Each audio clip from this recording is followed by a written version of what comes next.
തേങ്ങ ഉടക്കി സ്വാമി എന്ന് പറയില്ല, കുറെ നേരമായി ഇതിങ്ങനെ ഉടക്കാൻ നിൽക്കുകയാണ്, അവസാനം ഇയാൾ പോയിട്ട് ഉടച്ചു. അതുപോലെയാണ് മാധ്യമങ്ങൾ പ്രഖ്യാപിച്ചു യുദ്ധം. ടെലിവിഷൻ ചാനലുകളുടെ ഫ്ലോറിൽ അവതാര വേഷം കെട്ടിയവർ അഴിഞ്ഞാടി. അന്ന് മുതൽ പട്ടിണിയിൽ കൂപ്പുകുത്താൻ പോകുന്ന രാജ്യം അമേരിക്കയാണ്. എല്ലായിടത്തും സമാധാനം വന്നാൽ പിന്നെ ഇവന്റെ വെടിക്കോപ്പുകൾ ആര് വാങ്ങും? ഇവന്റെ പോർ വിമാനങ്ങൾ കൊണ്ട് എന്ത് കാര്യം? തെറിയ അഭിഷേകവും ഭീഷണിയും വന്ന അവസാനം സോഷ്യൽ മീഡിയ കൊണ്ട് പൂട്ടേണ്ടി വന്നു. എന്തിന്? സെക്കൻഡ് വേൾഡ് വാർ എന്നാണ്. അത് മലയാളത്തിലേക്ക് ആരോ പരിഭാഷപ്പെടുത്തിയപ്പോ രണ്ടാം ലോക മഹായുദ്ധം എന്ന് പറഞ്ഞു. ചോര ചിതറിക്കിടക്കുന്ന തകർന്ന ഒരു കെട്ടിടത്തിന്റെ സമീപത്ത് നിന്ന് ആ ചെറുപ്പക്കാരൻ റിപ്പോർട്ട് ചെയ്യുന്നു, നമ്മൾ ഉദ്ദേശിക്കുന്നത് പോലെയല്ല. ഞാൻ എൻ്റെ ജീവിതത്തിൽ ഇനി ഒരിക്കലും തമാശയ്ക്ക് പോലും യുദ്ധം നടക്കട്ടെ എന്ന് പറയില്ല. ഇതാണ് അദ്ദേഹം പറഞ്ഞത്. ഇന്ത്യയിലെ മുഴുവൻ വിമാനത്താവളങ്ങളും അടച്ചുപൂട്ടി ഒരു ചാനൽ വാർത്ത കൊടുക്കുകയാണ്. ഗവൺമെന്റ് ഓഫ് ഇന്ത്യ അടച്ചുപൂട്ടാൻ തയ്യാറായില്ലെങ്കിൽ ഞങ്ങൾ പൂട്ടും.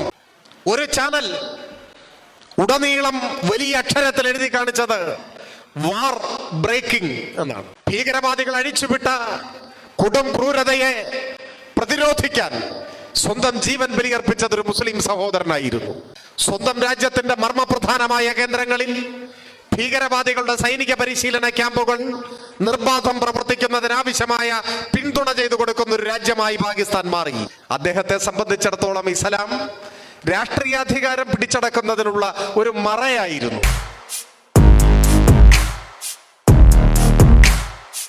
ഇന്ത്യയും പാകിസ്ഥാനും രണ്ട് സ്വതന്ത്ര രാഷ്ട്രങ്ങളായി നിലനിൽക്കുമ്പോൾ തന്നെ നാം ഒരൊറ്റ ജനതയായിരുന്നു എന്നതാണ് ചരിത്ര യാഥാർത്ഥ്യം. ബ്രിട്ടീഷ് ഇന്ത്യയുടെ ഭാഗമായി ഒരു ജനതയായി നിലയുറപ്പിച്ചൊരു സമൂഹമാണ്.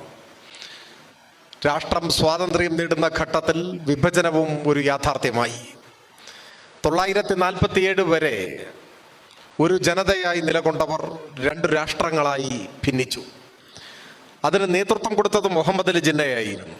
അദ്ദേഹം മുസ്ലിങ്ങൾക്ക് പ്രത്യേകമായ ഒരു രാഷ്ട്രം വേണം എന്ന നിലപാട് മുൻപോട്ട് വെച്ചു. ഇസ്ലാമിനെ രാഷ്ട്രീയാധികാരത്തിലേക്കുള്ള ഒരു വഴിയായി ജിന്ന വെട്ടിത്തുറന്നു. അതിനെയാണ് നാം വർഗീയത എന്ന് പറയുന്നത്. എന്താണ് വർഗീയത എന്ന ചോദ്യം പലപ്പോഴും സമൂഹത്തിൽ ഉയർന്നു വരാറുണ്ട്. വർഗീയതയ്ക്ക് ഒരുപാട് നിർവചനങ്ങൾ നൽകാൻ പലരും ശ്രമിക്കാറുമുണ്ട്. എന്നാൽ എന്താണ് വർഗീയത എന്ന ചോദ്യത്തിന് സത്യത്തിൽ ഒരൊറ്റ നിർവചനമേ ഉള്ളൂ. അത് മറ്റൊന്നുമല്ല, മതത്തെ രാഷ്ട്രീയാധികാരത്തിന് വേണ്ടി ഉപയോഗിക്കുക എന്നതാണ് വർഗീയതയുടെ ലളിതവും ഹ്രസ്വവുമായ നിർവചനം. മതത്തെ, വിശ്വാസത്തെ രാഷ്ട്രീയാധികാരത്തിനു വേണ്ടി ഉപയോഗപ്പെടുത്തുക, അതാണ് വർഗീയത. ഇന്ത്യൻ വർഗീയതയുടെ പിതാക്കന്മാരാര് എന്ന് ചോദിച്ചാൽ, പിതാക്കന്മാർ എന്ന് പറഞ്ഞാൽ വർഗീയതയ്ക്ക് ഒന്നിലധികം പിതാവുണ്ട്.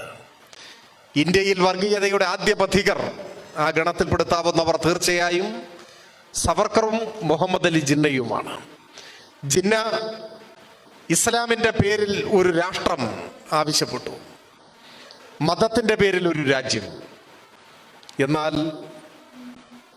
തികഞ്ഞ ഒരു മതവിശ്വാസിയായിരുന്നുവോ ജിന്ന? ആ ചോദ്യം പ്രസക്തമാണ്. അല്ല എന്നാണ് ഉത്തരം. ഇസ്ലാമിക ചര്യയനുസരിച്ച് ജീവിതം നയിച്ച ഒരാളായിരുന്നില്ല മുഹമ്മദ് അലി ജിന്ന.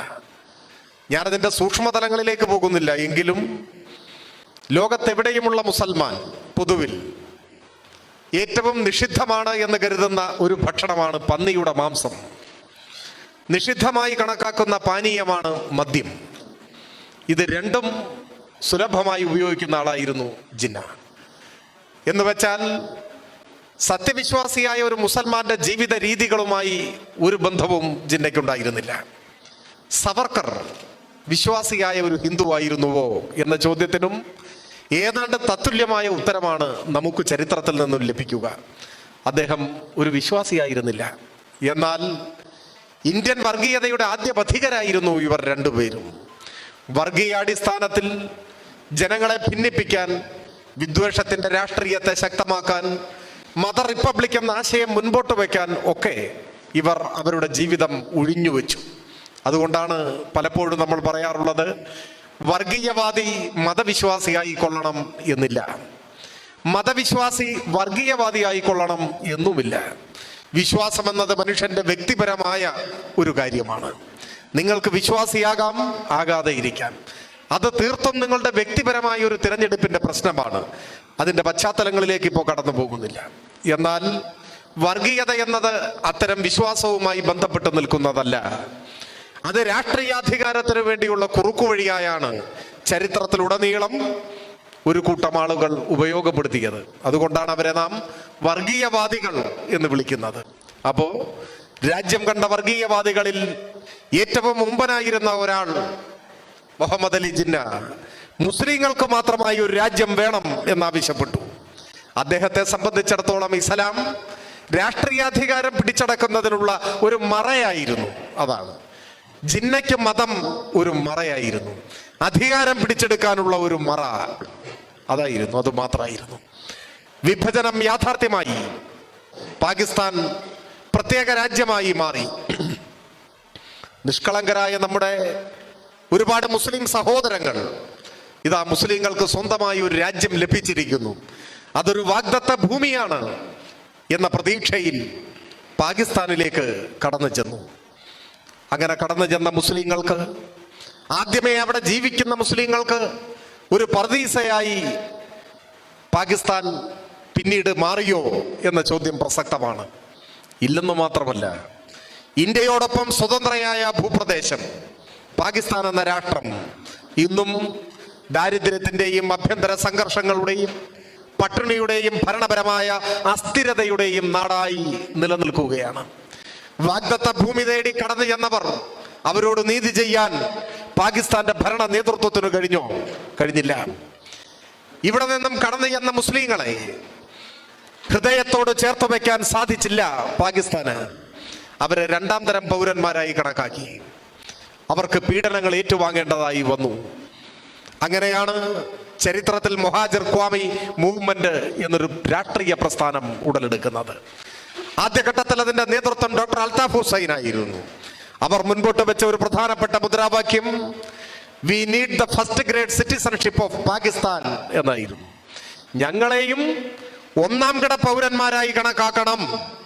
എന്തേ ഇസ്ലാമിന്റെ പേരിൽ രാഷ്ട്രം വാങ്ങിയവർ എല്ലാ മുസ്ലിം സഹോദരങ്ങളെയും തുല്യരായി കണക്കാക്കിയില്ല? മതത്തിന്റെ പേരിൽ ഒരു രാജ്യം രൂപപ്പെട്ടാൽ എല്ലാ ജനങ്ങളുടെയും പ്രശ്നങ്ങൾ പരിഹരിക്കപ്പെടുകയല്ല, ആ മതത്തിൽപ്പെട്ടവരുടെ തന്നെ പ്രശ്നങ്ങൾ പരിഹരിക്കാൻ പര്യാപ്തമല്ല എന്ന ചരിത്രാനുഭവമാണ് പാകിസ്ഥാൻ നമുക്ക് പകർന്നു നൽകുന്നത്. ഇന്ത്യയും പാകിസ്ഥാനും ഒരേ ദിവസം സ്വതന്ത്രമായെങ്കിലും പാകിസ്ഥാനും ഇന്ത്യയും ഇന്ന് എവിടെ എത്തി നിൽക്കുന്നു? നമ്മുടെ രാജ്യത്തിന്റെ ഏതെല്ലാം കുറവുകൾ ചൂണ്ടിക്കാണിക്കാൻ കഴിഞ്ഞാലും പാകിസ്ഥാനുമായി താരതമ്യപ്പെടുത്താനാവുമോ? അധിക നാൾ പിന്നിടുന്നതിന് മുൻപ് പാകിസ്ഥാൻ രണ്ട് രാഷ്ട്രമായി വിഭജിക്കപ്പെട്ടു, ശിഥിലമായി. ബംഗ്ലാദേശ് പിറവി കൊണ്ടു. ഇപ്പോ വാർത്തകൾ സൂചിപ്പിക്കുന്നത് ബലൂചിസ്ഥാൻ ലിബറേഷൻ ആർമി ഒരു സ്വതന്ത്ര രാഷ്ട്രം ആവശ്യപ്പെട്ടുകൊണ്ട് ശക്തമായ ആഭ്യന്തര യുദ്ധത്തിലേക്ക് പോവുകയാണത്രേ. പാകിസ്ഥാൻ വീണ്ടും ഒരിക്കൽ കൂടി വിഭജിക്കപ്പെടുമോ? നമുക്ക് കാത്തിരുന്നു കാണാം. അപ്പോ മതരാഷ്ട്രം കെട്ടുറപ്പുള്ള ഭരണം പ്രദാനം ചെയ്തില്ല എന്ന് മാത്രമല്ല, ആ മതവിഭാഗത്തിൽപ്പെട്ട മനുഷ്യരുടെ പോലും ജീവിത പ്രശ്നങ്ങൾക്ക് പരിഹാരം കാണാനാവാതെ ദയനീയ പരാജയമാകുന്ന അനുഭവമാണ് നമ്മുടെ മുന്നിലുള്ളത്. ഞാൻ ആമുഖമായി പാകിസ്ഥാന്റെ ഈ ദുര്യോഗം ഇവിടെ ചൂണ്ടിക്കാണിക്കാൻ കാരണം, ഇന്ത്യയിലെ സംഘപരിവാർ നമ്മുടെ രാജ്യത്തെ ഒരു മതരാഷ്ട്രമാക്കി മാറ്റാൻ കോപ്പ് കൂട്ടിക്കൊണ്ടിരിക്കുന്ന ഒരു കാലമാണ്. മതരാഷ്ട്രമായ പാകിസ്ഥാന്റെ ദുരന്തം നമ്മുടെ മുന്നിൽ നിൽക്കുകയാണ്. അപ്പോഴാണ് ഇന്ത്യയെ മതരാഷ്ട്രമാക്കാൻ ഇവിടെ വെമ്പൽ കൊള്ളുന്നത്. മതരാഷ്ട്രമായി എന്നതുകൊണ്ട് രാജ്യത്തിന്റെ പ്രശ്നങ്ങൾ തീരില്ല. ഇപ്പൊ എല്ലാവരും മുസ്ലിങ്ങളായി എന്ന് കരുതുക. നമ്മളെല്ലാം ഇന്ത്യയിലെ മുഴുവൻ മനുഷ്യരും മുസ്ലിങ്ങളായി ഇന്ത്യയുടെ പ്രശ്നം തീരുവോ? ജനങ്ങളുടെ ഇടയിൽ സാഹോദര്യം ശക്തിപ്പെടുവോ? ഇല്ല. തൊട്ടടുത്ത ദിവസം മുസ്ലിങ്ങളായി മാറിയ നമ്മളിൽ സുന്നികളായി, ഷിയകളായി, സലഫികളായി, വഹാബികളായി നാം പിരിയും, പിരിയും, പിരിഞ്ഞു പൊരുതി തീരും. അതാണ് അനുഭവം, അതാണ് അനുഭവം. നമ്മളെല്ലാം ഹിന്ദുക്കളായി എന്ന് കരുതുക. ഇന്ത്യ മുഴുവൻ ഹിന്ദുക്കൾ. പ്രശ്നങ്ങൾ തീരുമോ? സാഹോദര്യം ശക്തിപ്പെടുമോ? ഇല്ല. തൊട്ടടുത്ത ദിവസം നമ്മൾ വൈഷ്ണവരും ശൈവരുമായി പിരിയും. ബ്രാഹ്മണരായി, ക്ഷത്രിയരായി, വൈശ്യരായി, ശൂദ്രരായി, വർണ്ണങ്ങൾ അടിസ്ഥാനമാക്കി നാം പിരിയും. 100,000 ജാതികളായി നാം കൊന്നുതീരും. അതാണ് അനുഭവം. ഇനി ഇത് രണ്ടും വേണ്ട, നമ്മളെല്ലാം കൂടി അങ്ങ് ക്രിസ്ത്യാനികളായി. ഇന്ത്യ മുഴുവൻ ക്രിസ്ത്യാനികൾ, ക്രൈസ്തവ രാഷ്ട്രം, പ്രശ്നം തീരൂ. അടുത്ത ദിവസം കാത്തോലിക്കരായി, പ്രൊട്ടസ്റ്റന്റുകാരായി, മറ്റ് പലരുമായി നമ്മൾ പിരിയും. ഇനി ഇതൊന്നും വേണ്ട. പലരും ഏറ്റവും ആദർശാത്മകമായ തത്വസംഹിതയായി ചൂണ്ടിക്കാണിക്കുന്നതാണ് ബുദ്ധമതത്തിൻ്റെത്. എല്ലാ ഭൗതികമായ അഭിവാഞ്ചകളിൽ നിന്നും മനുഷ്യനെ വിമോചിപ്പിക്കുന്ന, ആത്മത്യാഗത്തോളം എത്തുന്ന മഹത്തായ പ്രത്യയശാസ്ത്രം എന്ന് പലരും പറയാറുണ്ട്. എല്ലാ ആശകളും ഭൗതികമായ ആഗ്രഹങ്ങളും ഉപേക്ഷിക്കണം എന്ന് അനുശാസിക്കുന്നു ബുദ്ധമതം. പക്ഷെ ബുദ്ധമതം ശക്തിപ്പെട്ടപ്പോൾ നമ്മൾ കണ്ടത് മഹായാനമായി, ഹീനയാനമായി, വജ്രയാനമായി പിരിഞ്ഞു. അതാണ്. ഏതെങ്കിലും ഒരു മതത്തിന് അസാധാരണമായ കരുത്തുണ്ടായാൽ, എല്ലാവരും ആ മതത്തിൽപ്പെട്ടവരായാൽ, സാഹോദര്യവും ഐക്യവും കെട്ടുറപ്പുമല്ല ലോകം കണ്ടത്. അത് ഭിന്നിച്ചുകൊണ്ടേയിരിക്കും. പല കാരണങ്ങളാൽ ഭിന്നിച്ച് പരസ്പരം ഏറ്റുമുട്ടി കൊന്നുതീരും. അതാണ് അനുഭവം, പലയിടത്തുമുള്ള അനുഭവം. ഏതെങ്കിലും ഒരു മതത്തിന് അപ്രമാദിത്വം കൈവരിക എന്നത് രാഷ്ട്രത്തിന്റെ പുരോഗതിയുമായി ബന്ധപ്പെട്ടിരിക്കുന്ന കാര്യമേ അല്ല. പിന്നെയോ മതത്തെ ഒരു ഉപകരണമായി ഉപയോഗിച്ചുകൊണ്ട് രാഷ്ട്രീയ അധികാരം പിടിച്ചെടുക്കാനാകുമോ എന്ന പരീക്ഷണം ലോകത്തിന്റെ പല ഭാഗങ്ങളിലും ഇപ്പോൾ നടക്കുന്നുണ്ട്. ഇന്ത്യയും അത്തരം പരീക്ഷണങ്ങളുടെ ഒരു വേദിയാണ്. അവിടെയാണ് പാകിസ്ഥാനിലെ ഭീകരവാദത്തെ നാം കണക്കാക്കേണ്ടത്. പാകിസ്ഥാനിലെ ഭീകരവാദവും മതത്തിന്റെ മറയാണ് സ്വീകരിച്ചിട്ടുള്ളത്. മതത്തിന്റെ പേരിലാണ്. ലഷ്കർ-എ തോയ്ബയായാലും, ജെയ്ഷെ മുഹമ്മദ് ആയാലും, ഇപ്പൊ രൂപീകരിക്കപ്പെട്ട TRF ആയാലും എല്ലാം മതത്തെ അടിസ്ഥാനപ്പെടുത്തിക്കൊണ്ടാണ് പ്രവർത്തിക്കുന്നത്. പൊതുവിൽ പലരും പറയാറുണ്ട് ഭീകരതയ്ക്ക് മതമില്ല എന്നൊക്കെ. അത് താത്വികമായി ശരിയാണ്. പക്ഷെ മിക്കവാറും ഭീകരരെല്ലാം മതത്തെ മറയായി സ്വീകരിക്കുന്നുണ്ട് എന്നതൊരു വസ്തുതയാണ്. പാകിസ്ഥാൻ ഈ ഭീകരവാദത്തെ പ്രോത്സാഹിപ്പിക്കുന്നു. അതാണ് വസ്തുത, അതാണ് യാഥാർത്ഥ്യം. അതിന്റെ പേരിൽ ഏറ്റവും കൂടുതൽ പഴി കേൾക്കേണ്ടി വരുന്ന ഒരു രാജ്യമാണ് പാകിസ്ഥാൻ. ഭീകരവാദികളെ കൈയയച്ച് സഹായിക്കുന്ന, സ്വന്തം രാജ്യത്തിന്റെ മർമ്മപ്രധാനമായ കേന്ദ്രങ്ങളിൽ ഭീകരവാദികളുടെ സൈനിക പരിശീലന ക്യാമ്പുകൾ നിർബാധം പ്രവർത്തിക്കുന്നതിനാവശ്യമായ പിന്തുണ ചെയ്തു കൊടുക്കുന്ന ഒരു രാജ്യമായി പാകിസ്ഥാൻ മാറി. അതൊരു വസ്തുതയാണ്. പാകിസ്ഥാൻ തന്നെ അസ്ഥിരമായ ഒരു രാജ്യമാണ്. എത്ര പട്ടാള അട്ടിമറികൾ, എത്ര ഭരണാധികാരികളുടെ ദുരന്ത പര്യവസായിയായ അനുഭവങ്ങൾ നമ്മുടെ മുൻപിലുണ്ട്. അതിൻ്റെ ഒന്നും വിശദാംശങ്ങളിലേക്ക് പോകേണ്ട കാര്യമില്ല. അങ്ങനെ ഭീകരവാദത്തെ പ്രോത്സാഹിപ്പിക്കുന്ന നിലപാട് സദാ സ്വീകരിക്കുന്ന ഒരു രാഷ്ട്രമായി പാകിസ്ഥാൻ നിലയുറപ്പിക്കുന്നു എന്നത് ലോകം മുഴുവൻ പൊതുവിൽ ഇപ്പോൾ തിരിച്ചറിയുന്ന ഒരു യാഥാർത്ഥ്യമാണ്. അവിടെ നിന്ന് ഊർജം സ്വീകരിക്കുന്ന ഭീകരവാദികളാണ് പഹൽഗാമിൽ ആക്രമണം അഴിച്ചുവിട്ടത്. കഴിഞ്ഞ ഏപ്രിൽ 22 26 പേരെ 4 ഭീകരവാദികൾ വെടിവെച്ചു കൊല്ലുന്നു പഹൽഗാമിൽ. ആ സംഭവം നമ്മുടെ രാജ്യത്തെ മാത്രമല്ല ലോകത്തെ തന്നെ പിടിച്ചു കുലുക്കിയ ഒരു വാർത്തയായിരുന്നു. അത് സംബന്ധിച്ച് പുറത്തു വന്ന വാർത്തകൾ സൂചിപ്പിക്കുന്നത് മതം മനസ്സിലാക്കി വെടിവെച്ചു കൊന്നുവെന്നാണ്. മതം മനസ്സിലാക്കി വെടിവെച്ചു കൊന്നുവെന്നാണ്. മുസ്ലിങ്ങളല്ല എന്ന് ഉറപ്പുവരുത്തിയ ശേഷം വെടിവെച്ചു കൊന്നു എന്നാണ് വാർത്തകൾ സൂചിപ്പിക്കുന്നത്. ഇതെന്തിനാണ് ഇങ്ങനെ ചെയ്തിട്ടുണ്ടാവുക? നിങ്ങൾ ചിന്തിച്ചിട്ടുണ്ടോ? പഹൽഗാമിലെത്തിയ ഭീകരവാദികൾ മതം നോക്കി മനുഷ്യനെ കൊല്ലാൻ എന്താണ് കാരണം? ഇന്ത്യയിലെ ഹിന്ദുക്കളെ മുഴുവൻ വെടിവെച്ച് കൊല്ലാം എന്ന കണക്കുകൂട്ടലിന്റെ അടിസ്ഥാനത്തിലായിരിക്കുമോ? അതിന് സാധ്യതയില്ല. കാരണം അങ്ങനെ വെടിവെച്ച് കൊന്നാൽ തീരാവുന്ന അംഗസംഖ്യയല്ലല്ലോ ഇന്ത്യയിലെ ഹൈന്ദവ ജനത. എത്ര കോടി മനുഷ്യരുണ്ട്. അപ്പൊ അങ്ങനെ എല്ലാവരും വെടിവെച്ച് കൊന്ന് തീർക്കാൻ പറ്റുമോ? ഒന്നും പറ്റില്ല. അത്ര ബുദ്ധിശൂന്യരാണോ ഈ കൃത്യം ചെയ്തത്? അല്ല. മറിച്ച് ഇങ്ങനെ ഒരു ക്രൂരകൃത്യം ചെയ്യുന്നതിലൂടെ ഭീകരവാദികൾ ലക്ഷ്യമിടുന്നത് മറ്റൊന്നാണ്. അത് മതപരമായ ശത്രുത ശക്തിപ്പെടുത്തുക, ഇന്ത്യയിലെ ജനങ്ങളെ മതാടിസ്ഥാനത്തിൽ ഭിന്നിപ്പിക്കുക, ഇന്ത്യയിലെ ഭൂരിപക്ഷം വരുന്ന ഹൈന്ദവർക്കിടയിൽ മുസ്ലിം വിരോധം അണപൊട്ടിയൊഴുകണം. ഇതിന് തിരിച്ചടി ഉണ്ടാവണം. ഇന്ത്യയിൽ മതപരമായ തിരിച്ചടി. അങ്ങോട്ടും ഇങ്ങോട്ടും സംഘർഷത്തിൽ ഏർപ്പെടണം. അങ്ങനെ ഹിന്ദു മുസ്ലിം കലാപത്തിന്റെ നാടായി ഇന്ത്യ മാറണം. പരസ്പരം കലഹിച്ച്, പരസ്പരം കൊന്നൊടുക്കി, മനുഷ്യർക്ക് ജീവിക്കാൻ പറ്റാത്തൊരു നാടായി ഇന്ത്യ മാറണം. അതാണ് ഭീകരവാദികളുടെ ലക്ഷ്യം.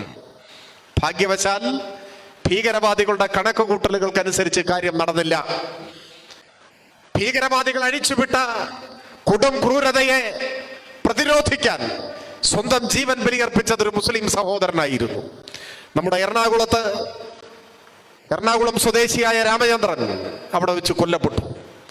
അദ്ദേഹത്തിന്റെ മകൾ മാധ്യമങ്ങളോട് പറഞ്ഞത് നമ്മളെല്ലാം കേട്ടു. ആ സന്ദർഭത്തിലുടനീളം സഹോദരങ്ങളെ എന്ന പോലെ അവരുടെ കൂടെ നിന്ന് വേണ്ട കാര്യങ്ങളെല്ലാം ചെയ്തു കൊടുത്തത് രണ്ട് മുസ്ലിം ചെറുപ്പക്കാരായിരുന്നു.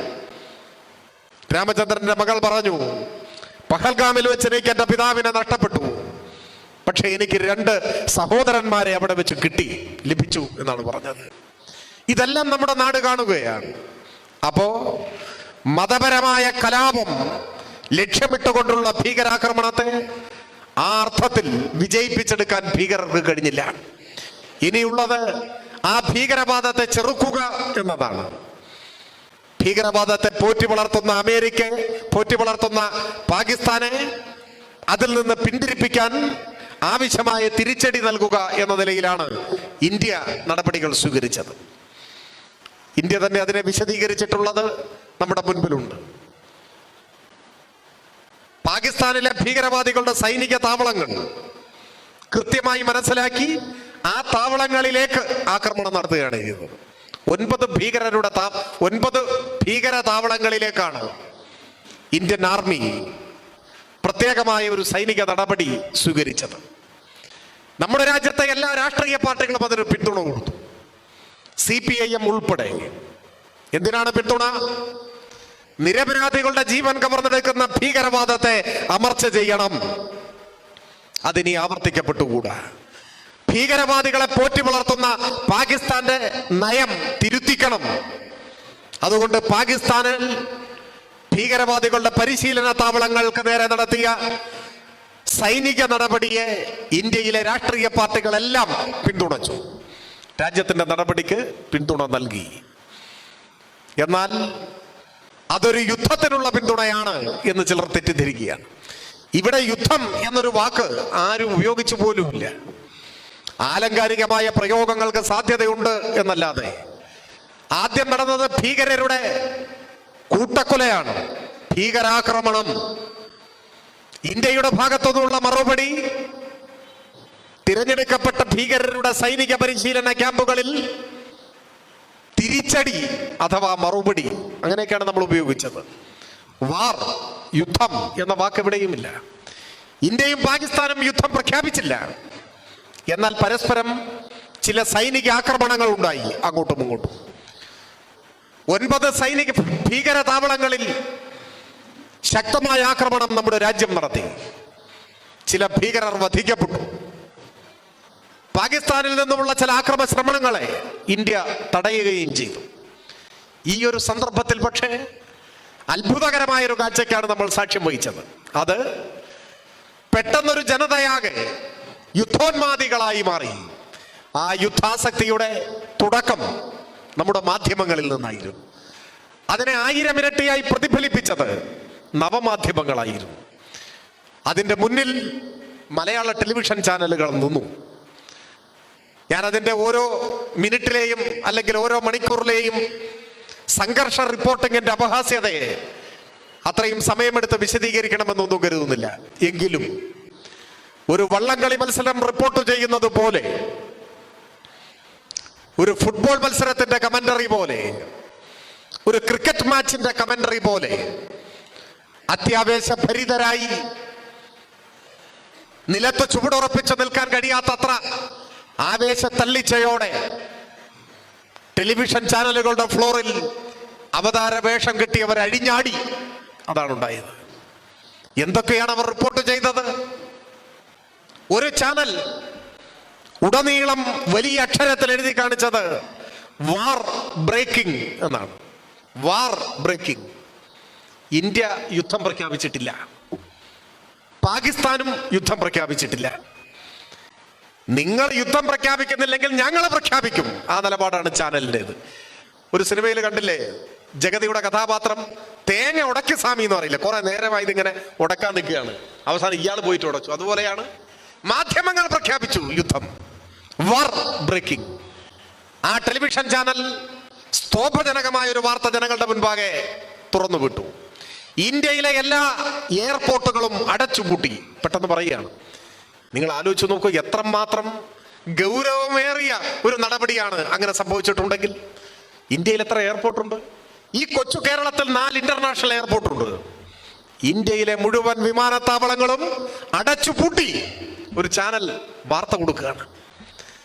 ഗവൺമെന്റ് ഓഫ് ഇന്ത്യ അടച്ചുപൂട്ടാൻ തയ്യാറായില്ലെങ്കിൽ ഞങ്ങൾ പൂട്ടും, അതാണ്. എന്നിട്ട് അതിനെക്കുറിച്ച് വിശദീകരിക്കുകയാണ്. ഒരു വിദ്യാസുരൻ പറയുകയാണ്, പ്രകാശവേഗത്തെക്കാൾ 3 ഇരട്ടി വേഗതയുള്ള മിസൈലുകൾ ഇതാ ഉപയോഗിക്കാൻ പോവാണ്. പ്രകാശത്തിന്റെ വേഗത എത്ര അറിയും നിങ്ങൾക്ക്? ഒരു സെക്കൻഡിൽ 3 ലക്ഷം കിലോമീറ്റർ എന്നാണ്. ഒരു സെക്കൻഡിൽ പ്രകാശവേഗതയുടെ 3 ഇരട്ടി വേഗതയുള്ള മിസൈൽ. അങ്ങനെ ഒന്നും ഇപ്പൊ ഇല്ല. ഇല്ലെങ്കിലും വേണ്ട, ഞങ്ങളത് ഉപയോഗിക്കും, അതാണ് നിലപാട്. ഇതാണ് യുദ്ധ റിപ്പോർട്ടിംഗ്. ഒരു ഫേസ്ബുക്ക് പോസ്റ്റിന്റെ പേരിൽ അദ്ദേഹം ചില അനിഷ്ടം ആ ചാനലിൽ പ്രകടിപ്പിച്ചു. ഞാനതിനൊന്നും അങ്ങനെ മറുപടി പറയാൻ ഉദ്ദേശിക്കുന്നില്ല. പക്ഷേ നേരിയൊരു ആശ്വാസം തോന്നിയത് ഇതേ ചാനലിലെ ഒരു റിപ്പോർട്ടർ, ഒരു മാധ്യമ പ്രവർത്തകൻ, ഒരു ചെറുപ്പക്കാരൻ, അയാളെ അതിർത്തിയിലേക്ക് വാർത്ത ശേഖരിക്കാൻ ചാനൽ പറഞ്ഞു വിട്ടു. അദ്ദേഹം പാക് സൈന്യം ഷെല്ലാക്രമണം നടത്തിയ ഇന്ത്യൻ അതിർത്തി ഗ്രാമങ്ങളിൽ ചെന്നു. ഷെല്ലാക്രമണം എന്നൊക്കെ പറഞ്ഞാൽ നമുക്കറിയാം, മുഖാമുഖമുള്ളൊരു യുദ്ധാന്തരീക്ഷത്തിലേക്ക് വന്നിട്ടില്ല. അതിനു മുമ്പുള്ള ചില സൈനിക നടപടികളാണ്. പക്ഷെ ഷെല്ലാക്രമണത്തിൽ കുറച്ചു പേർ മരണപ്പെട്ടു. ആ ഗ്രാമത്തിലാണ് ഈ ചെറുപ്പക്കാരൻ ചെന്നത്. ഷെല്ലാക്രമണത്തിന്റെ കെടുതികൾ നേരിട്ട് കണ്ടു. തകർന്നു കിടക്കുന്ന വീടുകൾ. ആ ചെറുപ്പക്കാരൻ റിപ്പോർട്ട് ചെയ്യുന്നു, പഠിച്ചുകൊണ്ടിരുന്ന ഒരു കൊച്ചുകുട്ടി പുസ്തകം മടക്കി വെക്കാൻ പോലും സമയം കിട്ടാതെ കുടുംബത്തോടൊപ്പം രക്ഷപ്പെട്ടിട്ടുണ്ടാവാം, പരിക്കു പറ്റിയിട്ടുണ്ടാവാം. ചോര ചിതറിക്കിടക്കുന്ന തകർന്ന ഒരു കെട്ടിടത്തിന്റെ സമീപത്ത് നിന്ന് ആ ചെറുപ്പക്കാരൻ റിപ്പോർട്ട് ചെയ്യുന്നു, നമ്മൾ ഉദ്ദേശിക്കുന്നത് പോലെയല്ല. ഞാൻ എൻ്റെ ജീവിതത്തിൽ ഇനി ഒരിക്കലും തമാശയ്ക്ക് പോലും യുദ്ധം നടക്കട്ടെ എന്ന് പറയില്ല. ഇതാണ് അദ്ദേഹം പറഞ്ഞത്. എന്തുകൊണ്ടാണ് പറഞ്ഞത്? യുദ്ധമൊന്നും നടക്കാതിരിക്കെ തന്നെ ചില സൈനിക നടപടികളുടെ ഭാഗമായ ആക്രമണമുണ്ടായ ഒരു പ്രദേശം നേരിട്ട് കണ്ടപ്പോൾ പ്രകാശവേഗത്തിന്റെ 3 ഇരട്ടി വേഗതയുള്ള മിസൈൽ ഉണ്ടാക്കിയ വിദ്വാന്റെ സഹപ്രവർത്തകൻ പറയുന്നു, ഇനി എന്റെ ജീവിതത്തിൽ തമാശയായി പോലും യുദ്ധം നടക്കട്ടെ എന്ന് ഞാൻ പറയില്ല. അതാണ് ഈ സംഘർഷങ്ങളുടെ ബാക്കി പത്രം. യുദ്ധഭൂമി നേരിട്ട് കാണേണ്ടി വന്നിരുന്നെങ്കിലോ എന്താകുമായിരുന്നു സ്ഥിതി? ചരിത്രത്തിൽ അങ്ങനെ ഒരാളെ ഭൂതകാലം നമുക്ക് പരിചയപ്പെടുത്തി തരുന്നുണ്ട്. അത് മറ്റാരുമല്ല, അശോകനാണ്. അശോക ചക്രവർത്തിയെ കുറിച്ച് സ്കൂളിൽ നമ്മൾ പഠിക്കുന്നു. കലിംഗ യുദ്ധാനന്തരം ബുദ്ധമതം സ്വീകരിച്ച അശോകൻ നാട് ഭരിച്ചത് എത്ര കാലം മുൻപാണ്? എത്ര വർഷം മുൻപാണ്? ക്രിസ്തുവിനും മുൻപാണ്. അന്ന് AK-47 ഇല്ല. അന്ന് ഈ പറയുന്ന മിസൈലുകളോ പോർവിമാനങ്ങളോ ഒന്നുമില്ല. വളരെ പ്രാകൃതമായ ആയുധങ്ങളായിരിക്കും ഉണ്ടാവുക. കലിംഗ യുദ്ധാനന്തരം എങ്ങനെയാണ് അശോകൻ മതപരിവർത്തനം നടത്തിയത്? യുദ്ധത്തിൽ പരാജയപ്പെട്ട് നിരാശാഭരിതമായ മനസ്സോടെ മാനസികമായ പരിവർത്തനത്തിന് വിധേയനായ ചക്രവർത്തിയല്ല അശോകൻ. പിന്നെയോ കലിംഗ യുദ്ധം ജയിച്ച രാജാവാണ്. കലിംഗ സാമ്രാജ്യം ജയിച്ച രാജാവാണ്. യുദ്ധം ജയിച്ചു. വിജയശ്രീലാളിതനായി മഹാവിജയം പകർന്നു നൽകി ആത്മവിശ്വാസത്തോടെ ആഹ്ലാദാതിരേകത്തോടെ വിജയശ്രീലാളിതനായ ചക്രവർത്തി യുദ്ധഭൂമി സന്ദർശിച്ചു. ജയിച്ചിട്ട് പോയതാണ് യുദ്ധഭൂമി കാണാൻ. അവിടെ കണ്ട കാഴ്ചകളാണ്. ഈ മാധ്യമ പ്രവർത്തകനായ ചെറുപ്പക്കാരനെ പോലെ അശോകൻ ആ യുദ്ധമുഖം കണ്ടപ്പോ തിരിച്ചറിയാനാവാത്ത വിധം ചിതറിക്കിടക്കുന്ന മനുഷ്യന്റെ മൃതശരീരങ്ങൾ, ചലനമറ്റ മൃതശരീരങ്ങൾ, ഒഴുകിപ്പടർന്ന രക്തം, ഉറ്റവരെയും ഉടയവരെയും നഷ്ടപ്പെട്ടവരുടെ വിലാപങ്ങൾ, കണ്ണീരും ചോരയും കൂടിക്കുഴഞ്ഞ യുദ്ധഭൂമി കണ്ടപ്പോഴാണ് ഭൗതികമായ നേട്ടങ്ങളുടെ അർത്ഥരാഹിത്യത്തെ കുറിച്ച് ചിന്തിക്കാൻ അശോകന് സാധിച്ചത്. ആ അശോകൻ അപ്പോ ബുദ്ധമതം സ്വീകരിച്ചു. ഈ ഭൗതികമായ വിജയങ്ങളിൽ നേട്ടങ്ങളിൽ ഒന്നുമില്ല. അദ്ദേഹം മറ്റൊരു മനുഷ്യനായി മാറി. യുദ്ധഭൂമി കാണാത്തവരായതുകൊണ്ട് ചിലർ യുദ്ധാസക്തരായി തുടരും. ഇതിന്റെ 100 ഇരട്ടി വേഗതയിലാണ്, 100 ഇരട്ടി പ്രഹരശേഷിയോടെയാണ് നവമാധ്യമങ്ങളിൽ ചിലർ ഉറഞ്ഞു തുള്ളിയത്. ഇപ്പൊ യുദ്ധം ചെയ്യണം, തകർത്ത് കളയണം, കത്തിക്കണം, ഒരു ജ്വരമായി പടർന്നു. അതൊരു പ്രത്യേക മാനസികാവസ്ഥയാണ്. സമാധാനത്തെക്കുറിച്ച് സംസാരിക്കുന്നവർ യുദ്ധോന്മാദത്തിന്റെ നാളുകളിൽ ആക്രമിക്കപ്പെടുമെന്നത് ചരിത്രത്തിലെ ഒരു സത്യമാണ്. ലോകം കണ്ട ഏറ്റവും വലിയ സമാധാനവാദികളിൽ ഒരാളായിരുന്നു ബർട്രൻഡ് റസൽ. അദ്ദേഹം സമാധാനത്തെക്കുറിച്ച് സംസാരിച്ചതിന് ആക്രമിക്കപ്പെട്ടു, പിന്നീട് ജയിലിലടക്കപ്പെട്ടു. അതാണ് ലോകത്തിന്റെ അനുഭവം. അതൊരു സവിശേഷ മാനസികാവസ്ഥയാണ്. ചിലർ യുദ്ധത്തെ ന്യായീകരിക്കുന്നതിന് വേണ്ടിയുള്ള വാദങ്ങൾ നിരത്തുന്നതിന്റെ ഇടയിൽ ചോദിച്ചു, കമ്മ്യൂണിസ്റ്റുകാർക്ക് യുദ്ധം നിഷിദ്ധമാണോ? 2ാം ലോക മഹായുദ്ധത്തിൽ സോവിയറ്റ് യൂണിയൻ പങ്കെടുത്തിട്ടില്ലേ? ഹിറ്റ്ലറെ തോൽപ്പിച്ചത് സ്റ്റാലിനല്ലേ? അപ്പൊ കമ്മ്യൂണിസ്റ്റുകാർ യുദ്ധത്തിനെതിരെ പറയുന്നതിന് എന്തർത്ഥം? എന്താണ് വസ്തുത? നാം കാണേണ്ട ഒരു കാര്യം, കാലം സാവധാനത്തിലാണെങ്കിലും പുരോഗമിക്കുന്നുണ്ട്. പതിയെ പതിയെ നമ്മുടെ ലോകം മെച്ചപ്പെട്ട് വളർന്നു വരുന്നു എന്ന് തന്നെയാണ് നമുക്ക് മനസ്സിലാക്കാൻ കഴിയുക. പണ്ട് 2ാം ലോക മഹായുദ്ധം എന്ന് പറയും, 1ാം ലോക മഹായുദ്ധം എന്ന് പറയും. നിങ്ങൾ ശ്രദ്ധിച്ചിട്ടുണ്ടോ എന്നറിയില്ല, ഇപ്പോ എഴുത്തുകുത്തുകളിൽ, പുസ്തകങ്ങളിൽ, പുതിയ പ്രയോഗങ്ങളിൽ അങ്ങനെ ആരും പറയുന്നില്ല. 2ാം ലോകയുദ്ധം എന്നാണ് പറയുന്നത്, 1ാം ലോകയുദ്ധം എന്നാണ് പറയുന്നത്. ഒരു വാക്ക് പോയി, മഹാ എന്നൊരു വാക്ക് ഇപ്പൊ ആരും പറയുന്നില്ല. എന്തിനാണ് അങ്ങനെ പറഞ്ഞിരുന്നത്? സെക്കൻഡ് വേൾഡ് വാർ എന്നാണ്. അത് മലയാളത്തിലേക്ക് ആരോ പരിഭാഷപ്പെടുത്തിയപ്പോ 2ാം ലോക മഹായുദ്ധം എന്ന് പറഞ്ഞു. ഇംഗ്ലീഷിൽ ഗ്രേറ്റ് എന്നൊരു പദം പറഞ്ഞിട്ടില്ല, സെക്കൻഡ് വേൾഡ് വാർ എന്നേ ഉള്ളൂ. പിന്നെ എന്തിനായിരിക്കും ആ മഹാ പറഞ്ഞത്? ആ ഘട്ടത്തിൽ ചിന്തിച്ചിട്ടുണ്ടാവുക, ഇതൊരു സാധാരണ യുദ്ധമല്ല. യുദ്ധത്തിന്റെ വൈപുല്യം അത് ജനങ്ങൾക്ക് മനസ്സിലാക്കി കൊടുക്കാൻ, ഇതൊരു ചെറിയൊരു യുദ്ധമല്ല എന്ന് മനസ്സിലാക്കി കൊടുക്കാൻ ഈ ഒരു വാക്കുകൂടി ചേർത്തതാവണം.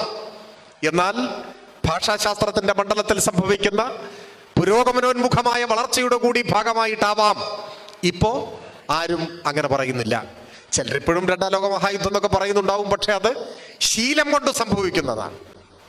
അത് മാറി വരികയാണ്. എന്തുകൊണ്ടാണ് മാറുന്നത്? എത്ര വൈപുല്യമാർന്ന യുദ്ധമാണെങ്കിലും യുദ്ധത്തോടൊപ്പം ചേർക്കാൻ പറ്റിയ ഒരു വാക്കല്ല മഹാ എന്ന് തിരിച്ചറിയുകയാണ്. യുദ്ധം മഹത്തരമാണ് എന്ന തെറ്റായ ഒരു സന്ദേശം ഒരു പക്ഷേ അത് പകർന്നു കൊടുക്കും. ഒരു യുദ്ധവും മഹത്തരമല്ല, അതുകൊണ്ട് മഹായുദ്ധം വേണ്ട, 2ാം ലോകയുദ്ധം മതി. അതൊരു തിരിച്ചറിവാണ്. അപ്പൊ നമുക്കും ഇനി അങ്ങനെ ഉപയോഗിക്കുന്നതാണ് നല്ലത്. 2ാം ലോകയുദ്ധം. ആ 2ാം ലോകയുദ്ധത്തിൽ സോവിയറ്റ് യൂണിയൻ അണിനിരന്നു. അതാണിപ്പോൾ ചിലർ ചൂണ്ടിക്കാണിക്കുന്നത്. അന്ന് സോവിയറ്റ് യൂണിയന് യുദ്ധം ചെയ്യാമെങ്കിൽ ഇന്ന് ഞങ്ങൾക്ക് യുദ്ധം ചെയ്തുകൂടെ എന്ന് ചിലർ ചോദിക്കുകയാണ്. എന്നാൽ ചരിത്ര യാഥാർത്ഥ്യം എന്താണ്? 2ാം ലോക യുദ്ധം പൊട്ടിപ്പുറപ്പെടുന്ന ഘട്ടത്തിൽ യുദ്ധമെന്ന് കേട്ട ഉടനെ ആഹാ യുദ്ധം വന്നേ എന്ന് പറഞ്ഞ് സോവിയറ്റ് യൂണിയൻ ഓടിപ്പോയി യുദ്ധത്തിൽ ചേർന്നോ? ഇല്ല. പകരം എന്ത് ചെയ്തു? യുദ്ധത്തിന് ഞങ്ങളില്ല എന്ന നിലപാടാണ് സ്റ്റാലിന്റെ സോവിയറ്റ് യൂണിയൻ സ്വീകരിച്ചത്. ചരിത്രത്തിലേക്ക് തിരിഞ്ഞു നോക്കിയാൽ നമുക്ക് കാണാൻ കഴിയും, മൊളോട്ടോവ് റിബൻട്രോപ്പ് പാക്ട് 1939-ലാണ്. 2ാം ലോക യുദ്ധം ആരംഭിക്കുന്നത് 39-ലാണ്. ആ 39-ൽ സോവിയറ്റ് യൂണിയൻ ജർമ്മനിയുമായി ഏർപ്പെട്ടത് അനാക്രമണ സന്ധിയിലാണ്, സമാധാന കരാറിലാണ്. യുദ്ധം ചെയ്യാൻ പോവുകയല്ല. യുദ്ധത്തിൽ നിന്ന് വിട്ടുനിൽക്കാൻ, മനുഷ്യരെ കൊന്നൊടുക്കുന്ന യുദ്ധത്തോടൊപ്പം ഞങ്ങളില്ല എന്ന നിലപാട് സ്വീകരിക്കാൻ സോവിയറ്റ് യൂണിയന്റെ വിദേശകാര്യമന്ത്രി മൊളോട്ടോവും ജർമ്മനിയുടെ വിദേശകാര്യമന്ത്രി റിബൻട്രോപ്പും ഒപ്പുവെച്ച സന്ധിയാണ് മൊളോട്ടോവ് റിബൻട്രോപ്പ് പാക്ട്. അതിന് മറ്റു പല പേരുകളിലും അറിയപ്പെടുന്നുണ്ട്. യുദ്ധത്തിനില്ല എന്ന നിലപാടാണ് സ്വീകരിച്ചത്. പിന്നെ എപ്പോഴാണ് സോവിയറ്റ് യൂണിയൻ യുദ്ധത്തിലേക്ക് ഇറങ്ങിയത്? പിന്നീട് ഏറെ കഴിഞ്ഞ് ഒപ്പുവയ്ക്കപ്പെട്ട സമാധാന സന്ധിക്ക് പുല്ലുവില നൽകാതെ ജർമ്മനി, ഹിറ്റ്ലറുടെ ജർമ്മനി, ഓപ്പറേഷൻ ബാർബഡോസയുടെ പശ്ചാത്തലത്തിൽ ഏകപക്ഷീയമായി സോവിയറ്റ് യൂണിയനെ ആക്രമിക്കുന്നു. സോവിയറ്റ് യൂണിയനെ ആക്രമിച്ചപ്പോൾ, സോവിയറ്റ് ജനതയെ കൊന്നൊടുക്കിയപ്പോ, സോവിയറ്റ് യൂണിയൻ എന്ന മഹത്തായ രാഷ്ട്രം ജർമ്മനിയുടെ അടിമരാജ്യമായി മാറേണ്ടി വരും എന്ന തോന്നലുണ്ടായപ്പോ രാഷ്ട്രത്തെ രക്ഷിക്കാൻ യുദ്ധമല്ലാതെ മറ്റു പോം വഴിയില്ല എന്ന ഘട്ടത്തിൽ സോവിയറ്റ് യൂണിയൻ യുദ്ധത്തിലേക്ക് വലിച്ചിഴക്കപ്പെടുകയായിരുന്നു. മറ്റൊരു മാർഗവുമില്ല, വലിച്ചിഴക്കപ്പെടുകയായിരുന്നു യുദ്ധത്തിലേക്ക്. സമാധാനത്തിന് വേണ്ടി നിലകൊള്ളുകയും സമാധാന സന്ധി ഒപ്പിടുകയും യുദ്ധത്തിൽ നിന്ന് മാറി നിൽക്കുകയും അവസാനം സന്ധി ഏകപക്ഷീയമായി ലംഘിച്ച് രാഷ്ട്രം ആക്രമിക്കപ്പെട്ട ഘട്ടത്തിൽ മറ്റൊരു പോംവഴിയുമില്ലാതെ യുദ്ധത്തിൽ ഏർപ്പെടാൻ നിർബന്ധിതമായ രാജ്യമാണ് സോവിയറ്റ് യൂണിയൻ. യുദ്ധത്തിൽ പക്ഷേ ജയിച്ചു. ഹിറ്റ്ലറുടെ പാർലമെന്റിന്റെ മുകളിൽ അരിവാളും ചുറ്റുകയും ആലേഖനം ചെയ്ത ചെമ്പതാക ഉയർത്താൻ റഷ്യൻ റെഡ് ഗാർഡുകൾക്ക് കഴിഞ്ഞു. സോവിയറ്റ് ചെമ്പടയുടെ മഹാമുന്നേറ്റത്തിന്റെ മുന്നിൽ പിടിച്ചു നിൽക്കാനാവാതെ ലോകം കണ്ട ഏറ്റവും വലിയ സ്വേച്ഛാധിപതിയായ ഹിറ്റ്ലർ തന്റെ കാമുകിയെയും വളർത്തുനായെയും കൊന്ന ശേഷം ആത്മഹത്യ ചെയ്തു. അതാണ് രണ്ടാം ലോക യുദ്ധത്തിന്റെ പരിസമാപ്തി. ജർമ്മനി പിടിച്ചടക്കി സോവിയറ്റ് സൈന്യം. പക്ഷെ നാം കാണണം, ലോകത്തിന്റെ മുന്നിൽ വിജയശ്രീലാളിതരായി ഹിറ്റ്ലറെ മുട്ടുകുത്തിച്ച, നാസിസത്തിന്റെ ശവമടക്ക് നടത്തിയ റഷ്യൻ ചെമ്പടയുടെ പിൻബലത്തിൽ സോവിയറ്റ് യൂണിയൻ, ജോസഫ് സ്റ്റാലിൻ അടുത്തടുത്ത രാജ്യങ്ങളെ പിടിച്ചടക്കി അങ്ങ് മുന്നോട്ട് പോകണം എന്നാണോ തീരുമാനിച്ചത്? അല്ല, അവിടെ വെച്ച് അവസാനിപ്പിച്ചു. സോവിയറ്റ് യൂണിയൻ ഉടനടി ചെയ്തത് ഒരു ലോക സമാധാന പ്രസ്ഥാനത്തിന് നേതൃത്വം കൊടുക്കുകയാണ്. യുദ്ധാനന്തരം സമാധാന പ്രസ്ഥാനത്തിന് നേതൃത്വം കൊടുത്ത രാജ്യത്തിന്റെ പേരാണ് സോവിയറ്റ് യൂണിയൻ. അത് സാർവദേശീയമായി തന്നെ കമ്മ്യൂണിസ്റ്റുകൾ ഉയർത്തിപ്പിടിക്കുന്ന നിലപാടാണ്. അങ്ങനെയാണ് WPC നിലവിൽ വരുന്നു, വേൾഡ് പീസ് കൗൺസിൽ, ലോക സമാധാന കൗൺസിൽ. ലോക സമാധാന കൗൺസിലിന്റെ ഭാഗമായി ലോകത്തിലെ വിവിധ രാജ്യങ്ങളിൽ സമാധാന പ്രസ്ഥാനങ്ങൾ രൂപീകരിക്കപ്പെട്ടു. അങ്ങനെ ഇന്ത്യയിൽ രൂപീകരിക്കപ്പെട്ട സമാധാന പ്രസ്ഥാനമാണ് AIPSO, all India piece and solidarity organisation. ഈ ഇരിക്കുന്ന അനിൽകുമാർ AIPSOയുടെ ഭാഗമായി പ്രവർത്തിക്കുന്ന സഖാവാണ്. നമ്മുടെ രാജ്യത്തെ കമ്മ്യൂണിസ്റ്റുകാരെല്ലാം AIPSOയുടെ ഭാഗമാണ്. ലോക സമാധാനം നീണാൾ വാഴട്ടെ എന്ന മുദ്രാവാക്യത്തിന്റെ ആവിർഭാവം രണ്ടാം ലോക യുദ്ധാനന്തരം സോവിയറ്റ് യൂണിയൻ നേടിയ മഹാവിജയത്തിന്റെ പശ്ചാത്തലത്തിൽ ജോസഫ് സ്റ്റാലിന്റെ നേതൃത്വത്തിലുള്ള സോവിയറ്റ് യൂണിയൻ നൽകിയ സംഭാവനയാണ് മുദ്രാവാക്യം. ലോക സമാധാനം നീണാൾ വാഴട്ടെ. സമാധാനത്തിന് വേണ്ടിയാണ് നിലയുറപ്പിച്ചത്. സമാധാനമാണ് സ്വപ്നം. വേൾഡ് പീസ് കൗൺസിൽ അക്കാലത്ത് മുൻപോട്ട് വെച്ച ഏറ്റവും പ്രധാനപ്പെട്ട ഒരു മുദ്രാവാക്യം സാർവത്രിക നിരായുധീകരണം. ലോകത്തിലെല്ലാ രാജ്യങ്ങളും ആയുധങ്ങൾ ഉപേക്ഷിക്കണം, ശാശ്വത സമാധാനം ഉണ്ടാവണം, രാഷ്ട്രം രാഷ്ട്രത്തെയും മനുഷ്യൻ മനുഷ്യരെയും ചൂഷണം ചെയ്യാത്ത ഒരു ലോകക്രമം ഉണ്ടാവണം. അതാണ് സ്വപ്നം കണ്ടത്, സമാധാനം. അപ്പൊ ചിലർ ചോദിക്കുകയാണ്, ശരി, മറ്റ് ഗത്യന്തരമില്ലാത്ത ഘട്ടത്തിൽ യുദ്ധം പറ്റുമല്ലോ, ഇപ്പൊ ഇന്ത്യയും മറ്റ് ഗത്യന്തരമില്ലാതെയായി, അപ്പൊ നമുക്ക് യുദ്ധം ചെയ്തുകൂടെ? ഇതാര് പറയേണ്ടതാണ്? അത് ഇന്ത്യ പറയേണ്ടതാണ്. ഇന്ത്യ ഗവൺമെന്റ്, ഇന്ത്യൻ സൈന്യം പറഞ്ഞോ? ഇല്ല. ഇന്ത്യ ഗവൺമെന്റ് എന്താ പറഞ്ഞത്? ഞങ്ങൾ യുദ്ധത്തിന് പോകുന്നു എന്നല്ല. ഇത് യുദ്ധമല്ല. പിന്നെയോ, തിരഞ്ഞെടുക്കപ്പെട്ട ഭീകരവാദ ക്യാമ്പുകൾക്ക് നേരെ നടത്തിയ നിയന്ത്രിതാക്രമണം. ഞങ്ങൾ നടത്തിയത് ഭീകരാക്രമണത്തിനെതിരായ തിരിച്ചടിയാണ്, യുദ്ധമല്ല. അതാ പറയുന്നു. ഇന്ത്യ അത്തരമൊരു ഘട്ടത്തിൽ എത്തിയിട്ടില്ല എന്ന് ഇന്ത്യ തന്നെയാണ് പറയുന്നത്. പാകിസ്ഥാൻ പറഞ്ഞോ ഞങ്ങളിതാ യുദ്ധം ചെയ്യാൻ പോവാണ്? ഇല്ല. പാകിസ്ഥാൻ അവരുടെ നാട്ടിൽ നടത്തിയ ഇന്ത്യൻ സൈന്യത്തിന്റെ ആ തിരിച്ചടിക്ക് മറുപടി എന്നോണം അവർ ചില സൈനിക നടപടി സ്വീകരിച്ചു, അവിടെ നിൽക്കുകയാണ്. പക്ഷെ ചാനലുകൾ യുദ്ധം പ്രഖ്യാപിച്ചു. യുദ്ധോന്മാദികളായ മനുഷ്യർ യുദ്ധം പ്രഖ്യാപിച്ചു. യുദ്ധം കൂടിയേ കഴിയൂ എന്ന നിലപാടിലേക്ക് അവരെത്തി. എന്താണ് യുദ്ധമെന്നറിയാത്ത ഒരു ജനതയെ യുദ്ധോന്മാദികളാക്കി മാറ്റുകയാണ്. ആ ഉന്മാദം എത്രമാത്രം സമനില തെറ്റി എന്നതിന്റെ തെളിവാണ് ഭരണകൂടത്തിന്റെ നിലപാടുകൾ അനുസരിച്ച് വാർത്താ സമ്മേളനത്തിൽ അത് വിശദീകരിക്കാൻ നിയോഗിക്കപ്പെട്ട ശമ്പളക്കാരനായ ഒരു ഉദ്യോഗസ്ഥൻ, മിസ്ത്രി, അദ്ദേഹത്തിന് നേരെ തെറിയഭിഷേകവും ഭീഷണിയും വന്ന അവസാനം സോഷ്യൽ മീഡിയ കൊണ്ട് പൂട്ടേണ്ടി വന്നു. എന്തിന്? അദ്ദേഹം ഒരു ഉദ്യോഗസ്ഥൻ മാത്രം. അദ്ദേഹം തീരുമാനിച്ച യുദ്ധം ചെയ്യാനും പറ്റില്ല, ചെയ്യാതിരിക്കാനും പറ്റില്ല. ഭരണ നേതൃത്വത്തിന്റെ നിർദ്ദേശമനുസരിച്ച് സൈന്യമാണ് നടപടികൾക്ക് നേതൃത്വം കൊടുക്കുക. ഇതൊക്കെ വിശദീകരിക്കാൻ ചുമതലപ്പെട്ട ഒരു സെക്രട്ടറിയാണ് ഒരു ശമ്പളക്കാരനായ ഒരു പാവം ഉദ്യോഗസ്ഥൻ. അയാൾ രാജ്യം വിട്ടു പോകേണ്ട സ്ഥിതിയിലെത്തി നിൽക്കുകയാണ്. സൈനിക നടപടികൾ വിശദീകരിക്കുന്നതിന് നേതൃത്വം കൊടുത്ത ഒരു വനിതാ ഓഫീസർ, ആ വനിതാ ഓഫീസർക്കെതിരെ ഒരു മന്ത്രി ഇപ്പൊ ശബ്ദമുയർത്തി നിങ്ങൾ കണ്ടില്ലേ? ആ മന്ത്രിയുടെയും സമനില തെറ്റിയിരിക്കുകയാണ്. യുദ്ധം എല്ലാ നന്മകളെയും കവർന്നെടുക്കും. യുദ്ധോന്മാദം മനുഷ്യന്റെ ഉള്ളിലെ എല്ലാ നന്മകളെയും കവർന്നെടുക്കും. മഹാനായ ലെനിൻ ചോദിക്കുന്നുണ്ട്, മാനവരാശിയെ മുച്ചൂടും മുടിക്കുന്ന മഹാദുരിതങ്ങൾ മാത്രം സമ്മാനിക്കുന്ന ഈ യുദ്ധങ്ങൾ എന്തിനു വേണ്ടി എന്ന് ചോദിക്കുന്നുണ്ട്.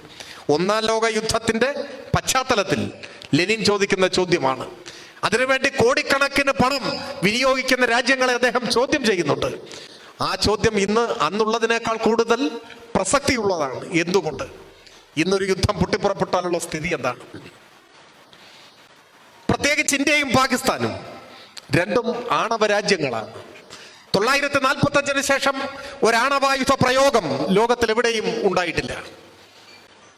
ഭൂമിയെ 500 തവണ ചുട്ടുകരിക്കാൻ കഴിയുന്ന ആയുധങ്ങൾ ആണവ രാഷ്ട്രങ്ങളുടെ കയ്യിൽ സ്റ്റോക്കുണ്ട് എന്നാണ് കണക്ക്. എന്തിനാണ് 500 വട്ടം ചുട്ടുകരിക്കേണ്ട കാര്യം? ഒറ്റ തവണ ചുട്ടുകരിച്ചാൽ എല്ലാം കഴിഞ്ഞു. ഏത്? ഭൂമി എന്ന ഈ ഗോളത്തിൽ അധിവസിക്കുന്ന സകല ചരാചരങ്ങളും ഭസ്മമായി പോകും. അങ്ങനെ 500 വട്ടം ഭസ്മമാക്കാന്ന്. ഒരു വട്ടം ഭസ്മമാക്കിയാൽ പിന്നെ ബാക്കി 499. അതാണ് യുദ്ധഭ്രാന്ത്. ഉപയോഗിക്കാൻ അല്ലെങ്കിലും ഉണ്ടാക്കി വെക്കുകയാണ്. അപ്പൊ 500 തവണ ഭൂമിയെ ചുട്ടുകരിക്കാനുള്ള ആണവായുധങ്ങൾ ഈ ഭൂമുഖത്തുണ്ട് എന്നാണ് പറയുന്നത്. അത് പ്രയോഗിക്കപ്പെട്ടാലോ ആരാണ് അവശേഷിക്കുക? ആരാണ് അവശേഷിക്കുക? ഇന്ത്യയിലും പാകിസ്ഥാനിലും രണ്ട് രാജ്യങ്ങളുടെ കൈവശവും ആണവായുധങ്ങളുണ്ട്. ആണവായുധങ്ങൾ ഉപയോഗിക്കത്തക്ക നിലയിലേക്ക് ഒരു യുദ്ധം വളർന്നു വന്നാൽ ആരാണ് അവശേഷിക്കുക? എന്തുകൊണ്ടാണ് ഇതിനെക്കുറിച്ച് ചിന്തിക്കാൻ കഴിയാതിരിക്കുന്നത്? വിശ്രുതനായ ഭൗതിക ശാസ്ത്രജ്ഞൻ ആൽബർട്ട് ഐൻസ്റ്റൈൻ ഒരിക്കൽ പറഞ്ഞു, ഏറ്റവും ചിന്തോദ്ദീപകമായ അദ്ദേഹത്തിന്റെ ഒരു വാചകം ഇങ്ങനെയാണ്.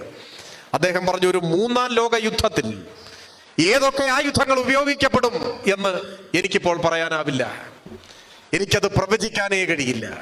പക്ഷെ 4ാം ലോക യുദ്ധത്തിൽ ഏതായുധങ്ങളാണ് പ്രയോഗിക്കപ്പെടുക എന്ന് എനിക്ക് ഉറപ്പായും പ്രവചിക്കാൻ കഴിയും. അത് ആയിരിക്കില്ല, അത് കല്ലും കമ്പും ഒക്കെ ആയിരിക്കും എന്നാണ്. എന്താണ് അതിന്റെ അർത്ഥം? 2 ലോക യുദ്ധങ്ങൾ കണ്ടു. ഇനി 3ാമതൊരു യുദ്ധം അങ്ങനെ ഉണ്ടായാൽ അതിൽ ഉപയോഗിക്കപ്പെടുന്ന ആയുധങ്ങൾ എவ்விധമായിരിക്കുമെന്ന് ആർക്കും പറയാൻ പറ്റില്ല. ശാസ്ത്ര സാങ്കേതിക വൈജ്ഞാനിക മണ്ഡലങ്ങളിൽ നാം ആർജിച്ച മഹാപുരോഗതിയുടെ ഭാഗമായി ഏറ്റവും അത്യന്താധുനികമായ ആയുധങ്ങൾ നിർമ്മിക്കപ്പെടുന്നു. ഏതൊക്കെ തരത്തിലുള്ള ആയുധങ്ങൾ? നിമിഷ നേരം കൊണ്ട് ലക്ഷക്കണക്കിന് മനുഷ്യരെ ഭസ്മമാക്കി കളയാൻ പറ്റുന്ന ആയുധങ്ങൾ. അപ്പൊ ഏത് തരത്തിലുള്ള ആയുധങ്ങളും പ്രയോഗിക്കപ്പെടും. അത് ഏതൊക്കെ തരത്തിലായിരിക്കുമെന്നൊന്നും പറയാൻ കഴിയില്ല. പക്ഷേ ഒരു 4ാം ലോക യുദ്ധം ഉണ്ടായാൽ എന്താ കാരണം? 3ാം ലോക യുദ്ധത്തോടെ കഴിഞ്ഞു, മനുഷ്യരാശി അസ്തമിച്ചു. പിന്നെ കോടാനുകോടി വർഷങ്ങൾ ഒരു പക്ഷെ കഴിഞ്ഞ് പുതിയ ജീവബിന്ദുക്കൾ മുളപൊട്ടി അതിൽ നിന്ന് പരിണാമ ചക്രങ്ങൾ പൂർത്തിയായി പുതിയ മനുഷ്യരുണ്ടായി വന്നാൽ അന്നുണ്ടാവുന്ന ഒരു യുദ്ധമായിരിക്കും 4ാം ലോക യുദ്ധം. അത് വളർച്ചയുടെ ഏറ്റവും താഴത്തെ പടിയിൽ നിൽക്കുന്ന മനുഷ്യരെന്ന നിലയിൽ അമ്പും വില്ലും വടിയും കല്ലും ഒക്കെ ഉള്ള യുദ്ധമായിരിക്കും എന്നാണ് അദ്ദേഹം പറഞ്ഞത്. ഒന്നേ ഉള്ളൂ, ഇനി ഒരു വലിയ യുദ്ധം പൊട്ടിപ്പുറപ്പെട്ടാൽ അതോടെ മനുഷ്യരാശി അസ്തമിച്ചു പോകും എന്നാണ് മനസ്സിലാക്കേണ്ടത്. അങ്ങനെ ഒരു വൻ ദുരന്തത്തിന്റെ മുന്നിലാണ് ലോകം നിൽക്കുന്നത്. അപ്പോ സമാധാനത്തിന് വേണ്ടി ശബ്ദമുയർത്തുക എന്നത് ഈ മനുഷ്യവംശത്തിന്റെ നിലനിൽപ്പിന്റെ ഏറ്റവും ആദ്യത്തെ മുദ്രാവാക്യമായി മാറുകയാണ്. പിന്നെയും എങ്ങനെയാണ് ഈ യുദ്ധഭ്രമം പൊട്ടിപ്പുറപ്പെടുന്നത്? ആരാണ് യുദ്ധത്തിന് കാത്തിരിക്കുന്നത്? യുദ്ധത്തിൽ ആർക്കാണ് ലാഭം? നാം ഗൗരവതരമായി ചിന്തിക്കേണ്ട, പരിശോധിക്കേണ്ട, പഠിക്കേണ്ട ഒരു കാര്യമാണത്. ലോകത്തിലെ ഏറ്റവും ലാഭമുള്ള കച്ചവടം ഏതാണ് നിങ്ങൾക്കറിയൂ? അത് എണ്ണയുടേതാണോ, ഭക്ഷ്യധാന്യങ്ങളുടേതാണോ, പഴവർഗ്ഗങ്ങളുടേതാണോ, വസ്ത്രങ്ങളുടേതാണോ? ഒന്നുമല്ല, ആയുധം. ലോകത്തിലെ ഏറ്റവും ലാഭമുള്ള ബിസിനസ് ആയുധ വ്യാപാരമാണ്. പടക്കോപ്പുകളുടെ, പോർവിമാനങ്ങളുടെ, അത്യന്താധുനികമായ തോക്കുകളുടെ, ആയുധ സംവിധാനങ്ങളുടെ, പ്രതിരോധ സംവിധാനങ്ങളുടെ ഒക്കെ കച്ചവടമാണ്. അതിന് ഇത്രയാണ് വില എന്നില്ല. പെട്രോളിനും ഡീസലിനും ഒക്കെ ഇന്ത്യയിൽ തോന്നിയ വിലയാണെങ്കിലും ആഗോള വിപണിയിൽ ക്രൂഡ് ഓയിലിന്റെ ബാരലിന് എത്ര ഒരു ഫിക്സഡ് പ്രൈസ് ഉണ്ട്. എന്നാൽ രാഷ്ട്രങ്ങൾ നിർമ്മിക്കുന്ന ആയുധങ്ങൾക്ക് ആര് വില നിശ്ചയിക്കും? അത് ആയുധ കച്ചവടക്കാരാണ് വില നിശ്ചയിക്കുക. ആരാണ് ലോകത്തിന്റെ ആയുധ കച്ചവടക്കാർ? പല രാജ്യങ്ങളും ആയുധം ഉണ്ടാക്കുന്നുണ്ട്, വിൽക്കുന്നുമുണ്ട്. എന്നാൽ ആഗോള ആയുധ വിപണിയിലെ മൊത്തം കച്ചവടത്തിന്റെ 42% കൈവശപ്പെടുത്തിയിരിക്കുന്നത് ഒരേ ഒരു രാജ്യം. ആ രാജ്യത്തിന്റെ പേരാണ് അമേരിക്ക. ആഗോള ആയുധ കച്ചവടക്കാരന്റെ പേരാണ് അമേരിക്ക. എവിടെയോ വായിച്ചതായിട്ട് ഓർക്കുന്നു, അമേരിക്കൻ ദേശീയ വരുമാനത്തിന്റെ ഗണ്യമായ പങ്കും അവർക്ക് ലഭിക്കുന്നത് ആയുധ കച്ചവടത്തിലൂടെയാണ്. ലോകത്തിൽ പല രാജ്യങ്ങളും നിലനിൽക്കുന്നതിന് ഏറ്റവും കൂടുതൽ ആശ്രയിക്കുന്ന ഒരു രംഗമുണ്ടാവും. ഇന്ത്യ ഇപ്പോഴും അറിയപ്പെടുന്നത് കാർഷിക രാജ്യം എന്നാണ്. എന്തുകൊണ്ടാണ്? ഏറ്റവും കൂടുതൽ ഇന്ത്യക്കാർ ജീവിക്കാൻ ആശ്രയിക്കുന്നത് കൃഷിയെയാണ്. അതാണ് നാം കാർഷിക രാജ്യം. ചില മധ്യേഷ്യൻ രാജ്യങ്ങൾ, വെനസ്വല പോലെയുള്ള രാജ്യങ്ങളൊക്കെ അവരുടെ ദേശീയ വരുമാനത്തിന്റെ മുഖ്യ പങ്കും കേന്ദ്രീകരിച്ചിരിക്കുന്നത് എണ്ണയിലാണ്. പെട്രോളിയം ഉൽപ്പന്നങ്ങൾ, എണ്ണ കുടിച്ചെടുക്കുന്ന, അതിനെ ആശ്രയിച്ച് ജീവിക്കുന്നു. ഇറാനെ കുറിച്ച് പറയാറ് പ്രകൃതിവാതകമാണ് ഇറാന്റെ നട്ടല്. അമേരിക്കയോ ആയുധമാണ്. കൃഷിയല്ല, എണ്ണയല്ല, പ്രകൃതിവാതകമല്ല, വ്യാപാരമല്ല, ആയുധമാണ്. ആയുധം വിറ്റ് ജീവിക്കുന്ന രാജ്യമാണ്. ഏറ്റവും കൂടുതൽ ആയുധം വാങ്ങുന്ന രാജ്യം ഏതാണ്?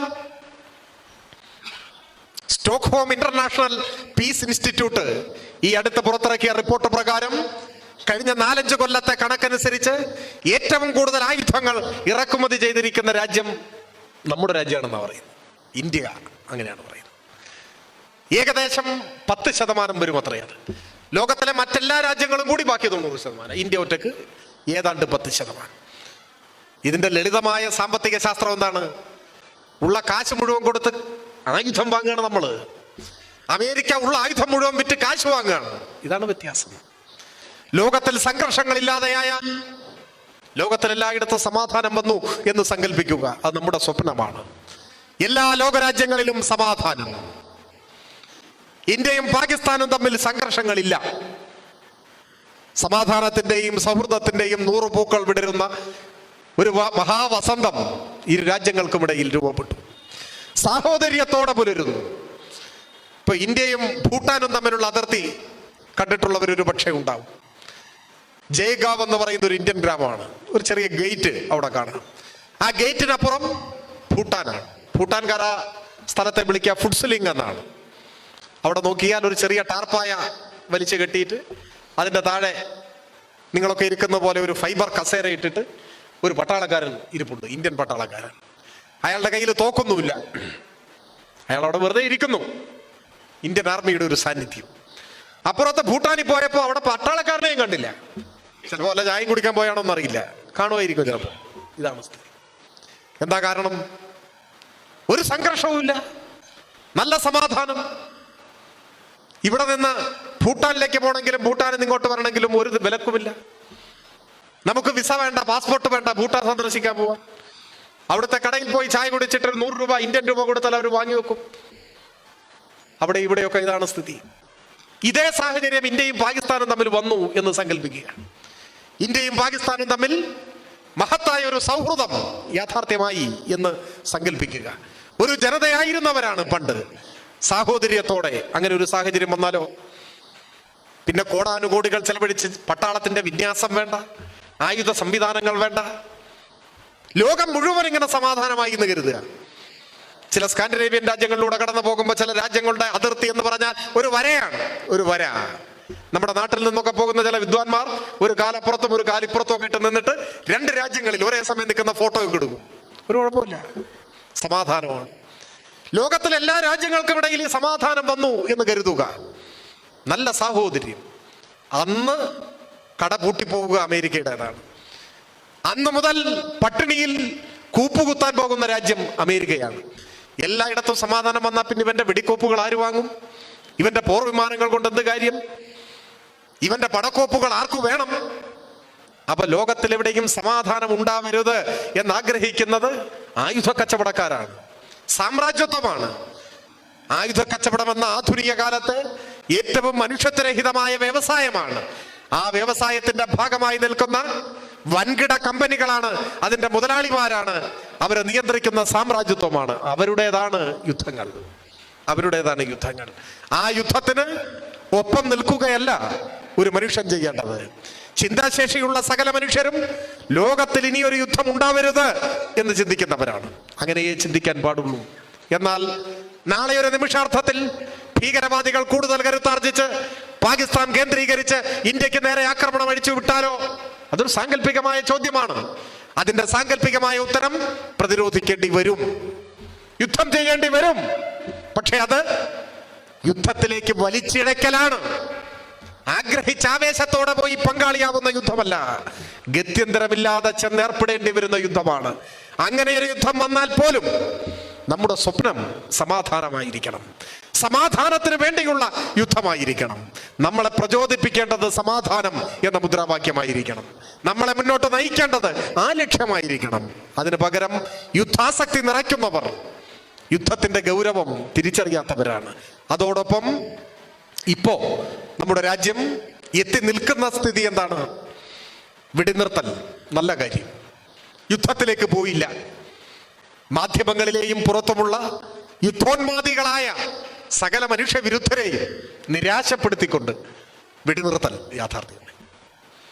നേരത്തെ പഹൽഗാം ഭീകരാക്രമണത്തിന് മറുപടിയായി പാകിസ്ഥാനിലെ ഭീകരവാദികളുടെ സൈനിക താവളങ്ങൾ ആക്രമിച്ചപ്പോ മുൻപിൻ നോക്കാതെ ഭീകരതയ്ക്കെതിരായ നടപടിക്ക് പിന്തുണ പ്രഖ്യാപിച്ചല്ലോ നമ്മുടെ പാർട്ടി ഉൾപ്പെടെ. ഇപ്പോ വെടിനിർത്തലായി. ഇനി സ്വാഭാവികമായി രാജ്യത്ത് ഉയരുന്ന ചില ചോദ്യങ്ങളുണ്ട്. ആ ഘട്ടത്തിൽ ഇത്തരം ചോദ്യങ്ങൾ ഉയർത്താതിരുന്നത് ഭീകരതയ്ക്കെതിരായ സമരം അടിയന്തരമായും മുൻപോട്ട് പോകേണ്ടതാണ് എന്ന തിരിച്ചറിവ് കൊണ്ടാണ്. ഇപ്പൊ സ്വാഭാവികമായി ഉയരുന്ന ചോദ്യങ്ങളുണ്ട്.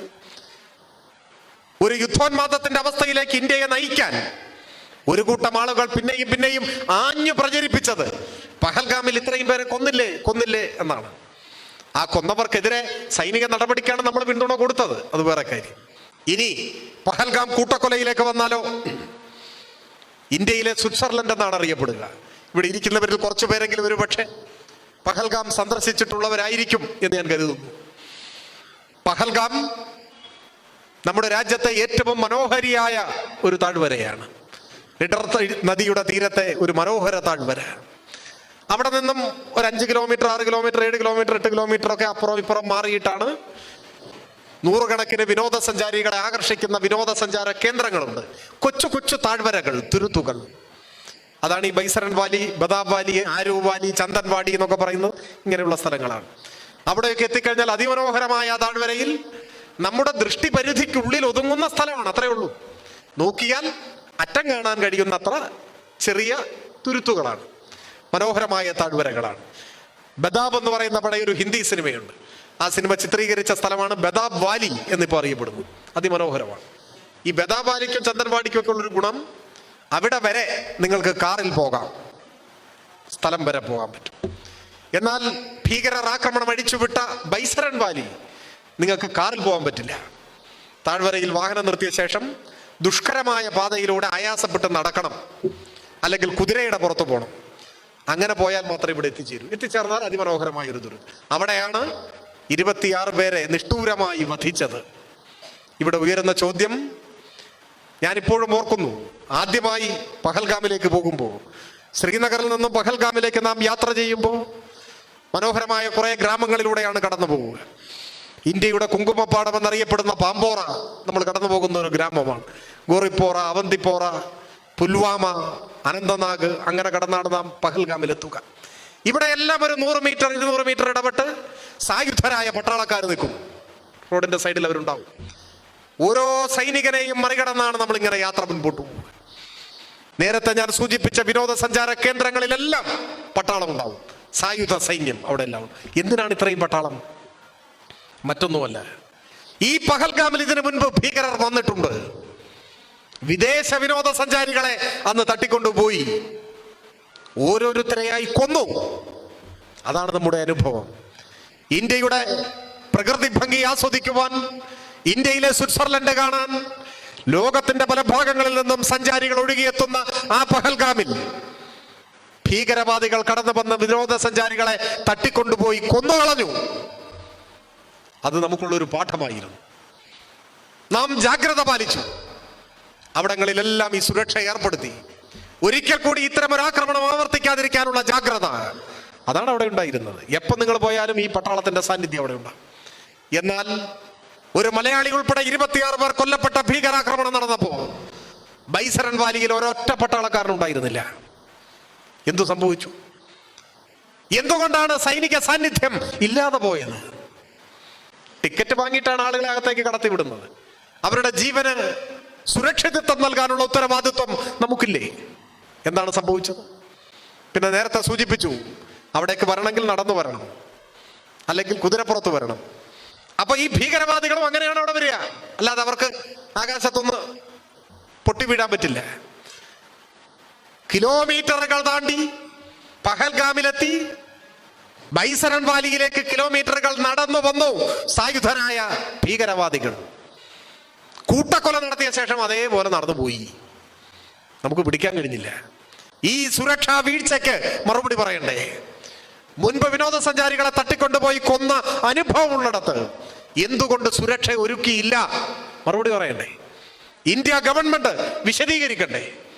ഇന്ത്യയിലെ പൗരന്മാരുടെ ജീവന് നിങ്ങൾ എന്ത് വില നൽകി? ആ ചോദ്യത്തിന് മറുപടി പറയാനുള്ള ഉത്തരവാദിത്വം ഇന്ത്യ ഗവൺമെന്റിനില്ലേ? ഒപ്പം ഈ കൂട്ടക്കൊല നടത്തിയ ഭീകരവാദികളെ എന്ത് ചെയ്തു? അവരെ പിടികൂടാൻ കഴിഞ്ഞോ? അവരെ കൈമാറണമെന്ന് പാകിസ്ഥാനോട് ആവശ്യപ്പെട്ടോ? എന്ത് നിലപാടാ കാര്യത്തിൽ സ്വീകരിച്ചു? ഇപ്പൊ വെടിനിർത്തൽ സ്വാഗതം ചെയ്യുന്നു, സമാധാനം ഉണ്ടാവണം. എന്നാൽ വെടിനിർത്തുന്നതിന് മുമ്പ് തന്നെ അമേരിക്കൻ പ്രസിഡന്റ് ട്വീറ്റ് ചെയ്യുന്നു, ഞാൻ ഇടപെട്ടൊക്കെ സബൂറാക്കി എന്നാണ്. മലബാറിൽ അങ്ങനെ പറയാ, ഒക്കെ കോംപ്രമൈസ് ആക്കി എന്ന് പറയും. മറ്റേ സിനിമയിൽ പറഞ്ഞ കോംപ്ലിമെന്റ്സ് ആക്കി, എല്ലാം ആക്കി. അതിന് നീ ആരടാ എന്ന് ചോദിക്കാൻ കഴിയണ്ടേ ഇന്ത്യക്ക്? പണ്ടങ്ങനെ ചോദിച്ചിട്ടുണ്ട്. വിവിധ സന്ദർഭങ്ങളിൽ അമേരിക്ക ഇടപെടാൻ ശ്രമിച്ചപ്പോ മൂന്നാം കക്ഷിയുടെ ഇടപെടൽ പാടില്ല എന്ന നിലപാട് സ്വീകരിച്ചു ഇന്ത്യ. ഇന്ത്യക്കും പാകിസ്ഥാനും ഇടയിലുള്ള പ്രശ്നങ്ങൾ ഇരു രാഷ്ട്രങ്ങളും തമ്മിൽ ചർച്ച ചെയ്യേണ്ടതാണ്. അതാണ് നമ്മുടെ നിലപാട്. അത് ഷിംല കരാറിന്റെ അടിസ്ഥാനത്തിൽ മറ്റു ചില കൂടിയാലോചനകളുടെ ഭാഗമായി ഒക്കെ ഇന്ത്യയും പാകിസ്ഥാനും തമ്മിൽ പരസ്പരം ചർച്ച ചെയ്ത് പരിഹരിക്കുക. ഇതാണ് സ്വാതന്ത്ര്യ ലബ്ധി മുതൽ ഇങ്ങോട്ട് പിന്തുടരുന്ന നമ്മുടെ നയം. ഒരു മൂന്നാം കക്ഷി അതിനിടയിൽ കൊണ്ട് ഇടപെടിക്കാൻ നമ്മൾ ശ്രമിച്ചിട്ടില്ല. എന്തുകൊണ്ടാ ശ്രമിക്കാത്തത്? അന്തസ്സുള്ള ഒരു രാജ്യവും സമ്മതിക്കില്ല. അതൊരു രാഷ്ട്രത്തിന്റെ പരമാധികാരത്തെ ചോദ്യം ചെയ്യലാണ്. ഇന്ത്യയുടെ പരമാധികാരത്തെ ആ അർത്ഥത്തിൽ അമേരിക്ക ചോദ്യം ചെയ്തിരിക്കുന്നു. പറയണ്ടേ മറുപടി? നമ്മൾ അനുവദിച്ചോ? അനുവദിച്ചെങ്കിൽ ഏത് സാഹചര്യത്തിൽ? ഇന്ത്യയിലെ ജനങ്ങളുടെ മുൻപാകെ വിശദീകരിക്കണ്ടേ? ഇപ്പോഴും ഇരുട്ടിൽ തപ്പിക്കൊണ്ടിരിക്കുകയല്ലേ? ഈ ചോദ്യങ്ങൾ പ്രസക്തമാണ്. ഒപ്പം 2016 നവംബർ 8 ഇന്ത്യൻ പ്രധാനമന്ത്രി ഒരു പ്രസ്താവന നടത്തി. 500-ന്റെയും 1000-ന്റെയും നോട്ടുകൾ നിരോധിച്ചു. എല്ലാവരും ഓർക്കുന്നുണ്ടാവും. അന്നെന്താ RSS പ്രചാര കേന്ദ്രങ്ങൾ രാജ്യമാകെ പ്രചരിപ്പിച്ചുകൊണ്ടിരിക്കുന്നത്?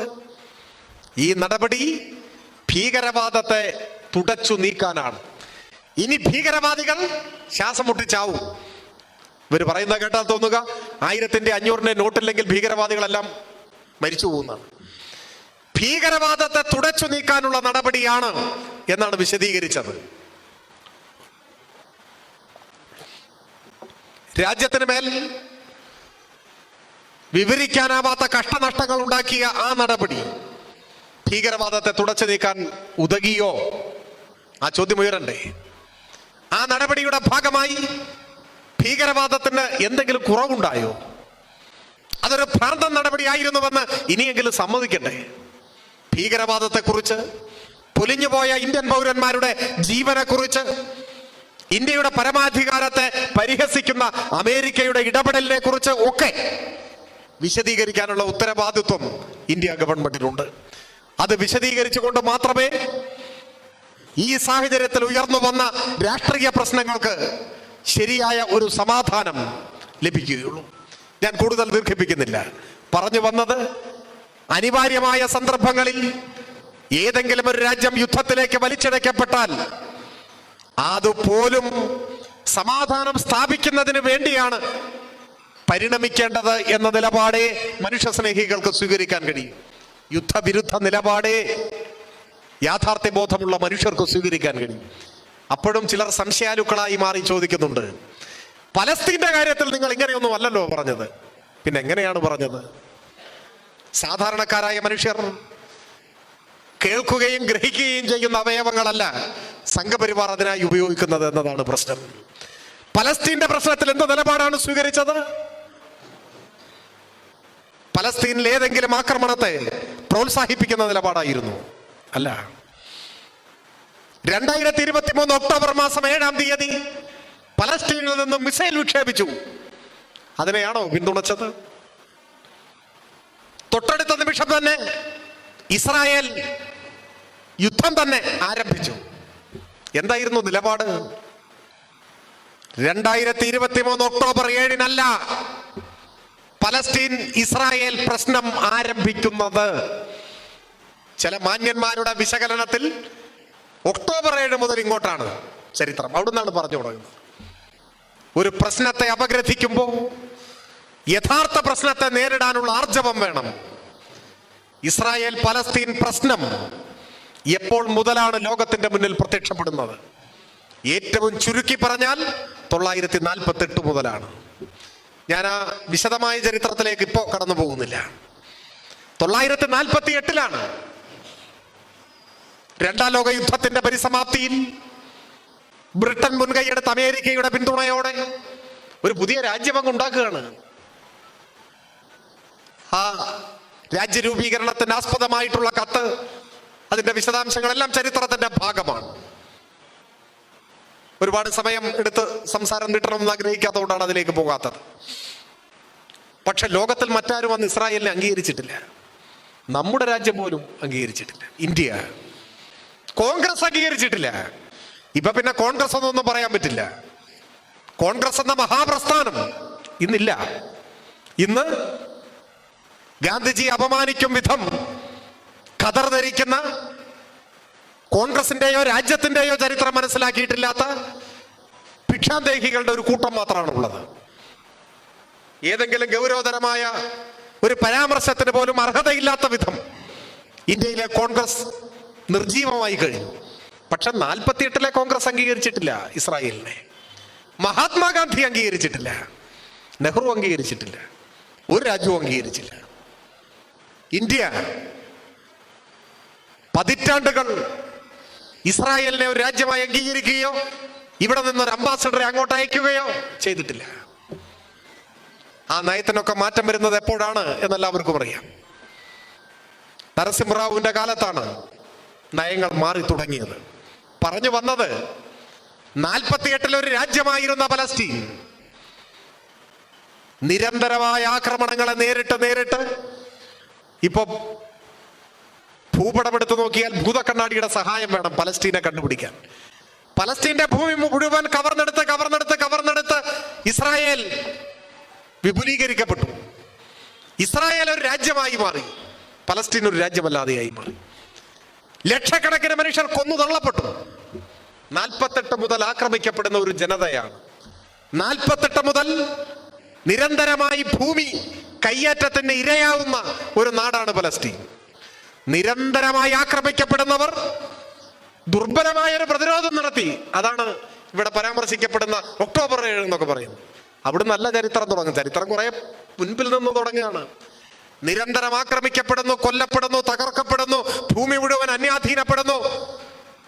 ജീവിച്ചിരുന്നുവെന്നതിന് നേരിയൊരു അടയാളം പോലും അവശേഷിപ്പിക്കാതെ ഈ ഭൂപടത്തിൽ നിന്നും പലസ്തീൻ പൂർണ്ണമായി മാഞ്ഞു പോകും എന്ന ഘട്ടത്തിലാണ് ഒരു ദുർബലമായ തിരിച്ചടി നടത്തിയത്. നമ്മുടെ നിലപാടെന്തായിരുന്നു? അതിനെ തുടർന്ന് വന്നുകൊണ്ടിരുന്ന ആക്രമണം ഒരു അന്തിമ യുദ്ധമായി ഇസ്രായേൽ മാറ്റി. നമ്മൾ അവിടെയും സമാധാനം വേണമെന്നാണ് പറഞ്ഞത്. സമാധാനം വേണമെങ്കിൽ ഇസ്രായേൽ നീതി പാലിക്കണം, പലസ്തീൻ അവകാശപ്പെട്ട ഭൂമി വിട്ടുകൊടുക്കണം, അതൊരു രാജ്യമാണെന്ന് അംഗീകരിക്കണം. അതാണ് പറഞ്ഞത്. അതല്ലാതെ ഏതെങ്കിലും ആക്രമണത്തെ പിന്തുണയ്ക്കുകയല്ല. ആ ആവശ്യമാണ് നെതന്യാഹുവിന്റെ വീടിന്റെ മുന്നിലേക്ക് മാർച്ച് നടത്തിയ ഇസ്രായേലിലെ ജൂതന്മാർ പറഞ്ഞത്. അതേ ആവശ്യമാണ് അമേരിക്കയിൽ ക്യാപിറ്റോൾ ഹില്ലിലേക്ക് മാർച്ച് നടത്തിയ അമേരിക്കയിലെ ജൂത സമൂഹം പറഞ്ഞത്. ലോകത്തിലെ 120ഓളം വരുന്ന രാജ്യങ്ങളിൽ പ്രതിഷേധത്തിന്റെ പതാകയേന്തിയ സമാധാനവാദികളായ മനുഷ്യരെല്ലാം പറഞ്ഞത് ഇവിടെ CPIM ഉയർത്തിപ്പിടിച്ച അതേ നിലപാടാണ്. സമാധാനം വേണം, അതിന് വെടിനിർത്തൽ ഉണ്ടാവണം, അതിന് ഇസ്രായേൽ നീതി പാലിക്കണം. എല്ലാരും പറഞ്ഞതാണ്. അതല്ലാതെ ഏതെങ്കിലും തരത്തിലുള്ള ഒരു ആക്രമണത്തിന് പിന്തുണ കൊടുത്ത് സമാധാനമില്ലാത്ത അന്തരീക്ഷം ഉണ്ടാവണം, ഏറ്റുമുട്ടൽ ഉണ്ടാവണം, യുദ്ധം ഉണ്ടാവണം എന്നല്ല. ദീർഘകാലമായി നടത്തിക്കൊണ്ടിരിക്കുന്ന യുദ്ധം അവസാനിപ്പിക്കാൻ ഇസ്രായേൽ തയ്യാറാവണം. ഇസ്രായേൽ വിചാരിച്ചാലേ സമാധാനം ഉണ്ടാവും. അവർ നീതി പാലിക്കണം. ഇവിടെയും അത് തന്നെയാണ് പറഞ്ഞത്. ഇവിടെയും ഭീകരപ്രവർത്തനം, അതിന് പിന്തുണ കൊടുക്കുന്ന സമീപനം പാകിസ്ഥാൻ അവസാനിപ്പിക്കണം, അതാണ് പറഞ്ഞത്. പക്ഷെ യുദ്ധോന്മാദം ബാധിച്ചാൽ പിന്നെ പറയുന്നത് കേൾക്കില്ല. അവരുടെ ഉള്ളിലുള്ള മുൻവിധികളാണ് പ്രവർത്തിച്ചു കൊണ്ടേയിരിക്കുക. അതുകൊണ്ടാണ് ഇപ്പൊ കരസേനാ മേധാവിക്ക് പറയേണ്ടി വന്ന യുദ്ധം എന്ന് പറഞ്ഞാൽ ബോളിവുഡ് സിനിമയല്ല. ഇനി അയാളുടെ ഗതി എന്താവുമെന്നാണ് ഞാൻ ആലോചിക്കുന്നത്. ഉന്മാദം ബാധിച്ച ഒരു ജനതയുടെ മുൻപിൽ നിങ്ങൾക്ക് സമാധാനത്തെക്കുറിച്ച് സംസാരിക്കാനാവില്ല. ഇതൊരു മാനസികാവസ്ഥയാണ്, അത് ഹിംസയുടെ പ്രകടനമാണ്. നാം മാനവരാശിയുടെ നിലനിൽപ്പിനെ കരുതി ലോകം നാളെയും നിലനിൽക്കണം എന്ന ആഗ്രഹത്തെ മുൻനിർത്തി മനുഷ്യർ കൂടുതൽ സമാധാനത്തിന്റെ, സഹവർത്തിത്വത്തിന്റെ, അഹിംസയുടെ ആശയങ്ങളെ ഉയർത്തിപ്പിടിക്കാൻ പ്രേരിപ്പിക്കുകയാണ് വേണ്ടത്. ലോകം മുഴുവൻ സമാധാനത്തിന്റെ പാതയിൽ നിലനിന്നാൽ മാത്രമേ മനുഷ്യരാശിക്ക് നിലനിൽപ്പുള്ളൂ എന്ന് മനസ്സിലാക്കുകയാണ് വേണ്ടത്. ആയുധ കച്ചവടം ലോകത്തിന് തന്നെ നാണക്കേടാണെന്നും ആയുധ കച്ചവടങ്ങൾ കുറഞ്ഞു വരിക സമാധാനം ശക്തിപ്പെടുമ്പോഴാണ് എന്നും ആവർത്തിച്ചുറപ്പിച്ചു പറയാൻ നമുക്കാവണം. ഇപ്പോൾ സമാധാനമില്ലാത്ത പ്രദേശങ്ങൾ, സംഘർഷ നിർഭരമായ അതിർത്തികൾ, അത്തരം സാഹചര്യങ്ങൾക്കെല്ലാം മാറ്റം വരണം എന്ന ആഗ്രഹമെങ്കിലും മനസ്സിലില്ലെങ്കിൽ നമ്മൾ എങ്ങനെ ആധുനിക കാലത്തെ മനുഷ്യരാവും എന്നതാണ് ചോദ്യം. കാരണം യുദ്ധങ്ങളുടെ ഇന്നലകളിലേക്ക് തിരിഞ്ഞു നോക്കിയാൽ അവിടെയെല്ലാം നിഷ്ഠൂരമായ കൊലപാതകങ്ങളും അനാഥത്വവും അരാജകത്വവും പലായനവും ദാരിദ്ര്യവും ക്ഷാമവും പട്ടിണിയും മാത്രമേ ഉള്ളൂ. യുദ്ധം ഏറ്റവും വിനാശകാരിയായി മാറുന്നത് ഇങ്ങനെയൊക്കെയാണ്. അതിർത്തിയിൽ ആയുധമെടുക്കുന്നവർക്കിടയിൽ മാത്രമല്ല, അതിർത്തിയിൽ നിന്ന് ഏറെ അകന്ന് ജീവിക്കുന്ന മനുഷ്യരുടെ ജീവിതത്തിലേക്കും യുദ്ധത്തിന്റെ കെടുതികൾ കടന്നു വരും. ഭക്ഷ്യധാന്യങ്ങൾ കിട്ടാതെ, വൈദ്യുതി ഇല്ലാതെ, തീപിടിച്ച വിലക്കയറ്റത്തെ നേരിട്ട്, ജീവൻ രക്ഷാ മരുന്നുകൾ കിട്ടാതെ യുദ്ധത്തിന്റെ കെടുതികൾ, പരോക്ഷമായ കെടുതികൾ മനുഷ്യരെ ആകെ വേട്ടയാടും. അങ്ങനെ ഓരോ മനുഷ്യനും സ്വാഭാവികമായ ആയുസ്വറതിക്ക് മുൻപ് തന്നെ ഇല്ലാതെയായി പോകുന്ന മഹാദുരന്തമാണ് ഉണ്ടാകാൻ പോവുക. ആ തിരിച്ചറിവിൽ നിന്നുകൊണ്ടാണ് വിവേകശാലികളായ സകല മനുഷ്യരും യുദ്ധം അരുത് എന്ന് പറയുന്നത്. അത് ദേശസ്നേഹമില്ലായ്മയല്ല, ദേശസ്നേഹവും മനുഷ്യസ്നേഹവും ഉള്ളത് കൊണ്ടാണ്. എല്ലാ മനുഷ്യരും സംതൃപ്തമായി ജീവിക്കാൻ കഴിയുന്ന ഒരു കാലമുണ്ടാവണം, ഒരു ലോകമുണ്ടാവണം എന്നതുകൊണ്ടാണ്. അതാണ് കമ്മ്യൂണിസത്തിൻ്റെയൊക്കെ നിർവചനമെന്ത്, അല്ലെങ്കിൽ എന്താണ് കമ്മ്യൂണിസം എന്നൊക്കെ ചോദിച്ചാൽ അത് വളരെ ഗഹനമായ സൈദ്ധാന്തിക വിശകലനങ്ങൾക്ക്, ദാർശനിക വിശകലനങ്ങൾക്കൊക്കെ വിധേയമാകേണ്ട വിഷയമാണ്. പക്ഷെ അതൊക്കെ മാറ്റിവെച്ചാൽ ഒരൊറ്റ വാക്കിൽ കമ്മ്യൂണിസത്തെ വിശദീകരിക്കാമെങ്കിൽ അത് മനുഷ്യസ്നേഹം എന്നല്ലാതെ മറ്റൊന്നുമല്ല. മനുഷ്യസ്നേഹമാണ്. അതുകൊണ്ടാണ് അന്യന്റെ വാക്കുകൾ പോലും സംഗീതമായി ആസ്വദിക്കാൻ കഴിയുന്ന ഒരു കാലം എന്ന് പറയുന്നത്. ആ കാലമാണ് നമ്മുടെ സ്വപ്നം. അപരിചിതനായ ഒരു മനുഷ്യൻ, ആ മനുഷ്യന്റെ അരോചകമായ ശബ്ദത്തിന് പോലും സംഗീതത്തിന്റെ മാധുര്യം വരുന്ന ഒരു കാലം എന്ന് പറഞ്ഞാൽ ആ കാലത്തെ സംഗീതം എങ്ങനെയായിരിക്കും? അത് വ്യാഖ്യാനിക്കാൻ കഴിയുന്നതിനും അപ്പുറമുള്ള നന്മയുടെ ഒരു പൂക്കാലമാണ്. അങ്ങനെ ഒരു കാലത്തെയാണ് നമ്മൾ സ്വപ്നം കാണുന്നത്. എല്ലാ മനുഷ്യരും സാഹോദര്യത്തോടെ പുലരുന്ന ഒരു കാലം. അങ്ങനെ ഒരു കാലത്തെ സ്വപ്നം കാണുന്നവർക്ക് ഒരിക്കലും മനുഷ്യർ തമ്മിൽ കൊന്നൊടുക്കുന്ന വിനാശകാരിയായ യുദ്ധങ്ങൾക്ക് സ്വാഗതമോതാനാവില്ല. അതുകൊണ്ട് സമാധാനം എന്നത് ഈ കാലത്ത് ഏറ്റവും പ്രാധാന്യമേറിയ ഒരു രാഷ്ട്രീയ മുദ്രാവാക്യമാണെന്നും ആ മുദ്രാവാക്യം ആത്യന്തികമായി മുതലാളിത്തത്തിനും സാമ്രാജ്യത്വത്തിനും ആയുധ കച്ചവടത്തിനും എതിരാണ് എന്നും നാം തിരിച്ചറിയേണ്ടതുണ്ട്. മനുഷ്യപക്ഷപാതികളായ ലോകത്തിലെ സകലരും സമാധാനത്തിന്റെ മുദ്രാവാക്യം ഉയർത്തേണ്ട ഒരു ഘട്ടമാണിത് എന്ന് കൂടി സൂചിപ്പിച്ചുകൊണ്ട് ഞാൻ എൻ്റെ എളിയ വാക്കുകൾ അവസാനിപ്പിക്കുന്നു. അഭിവാദനം.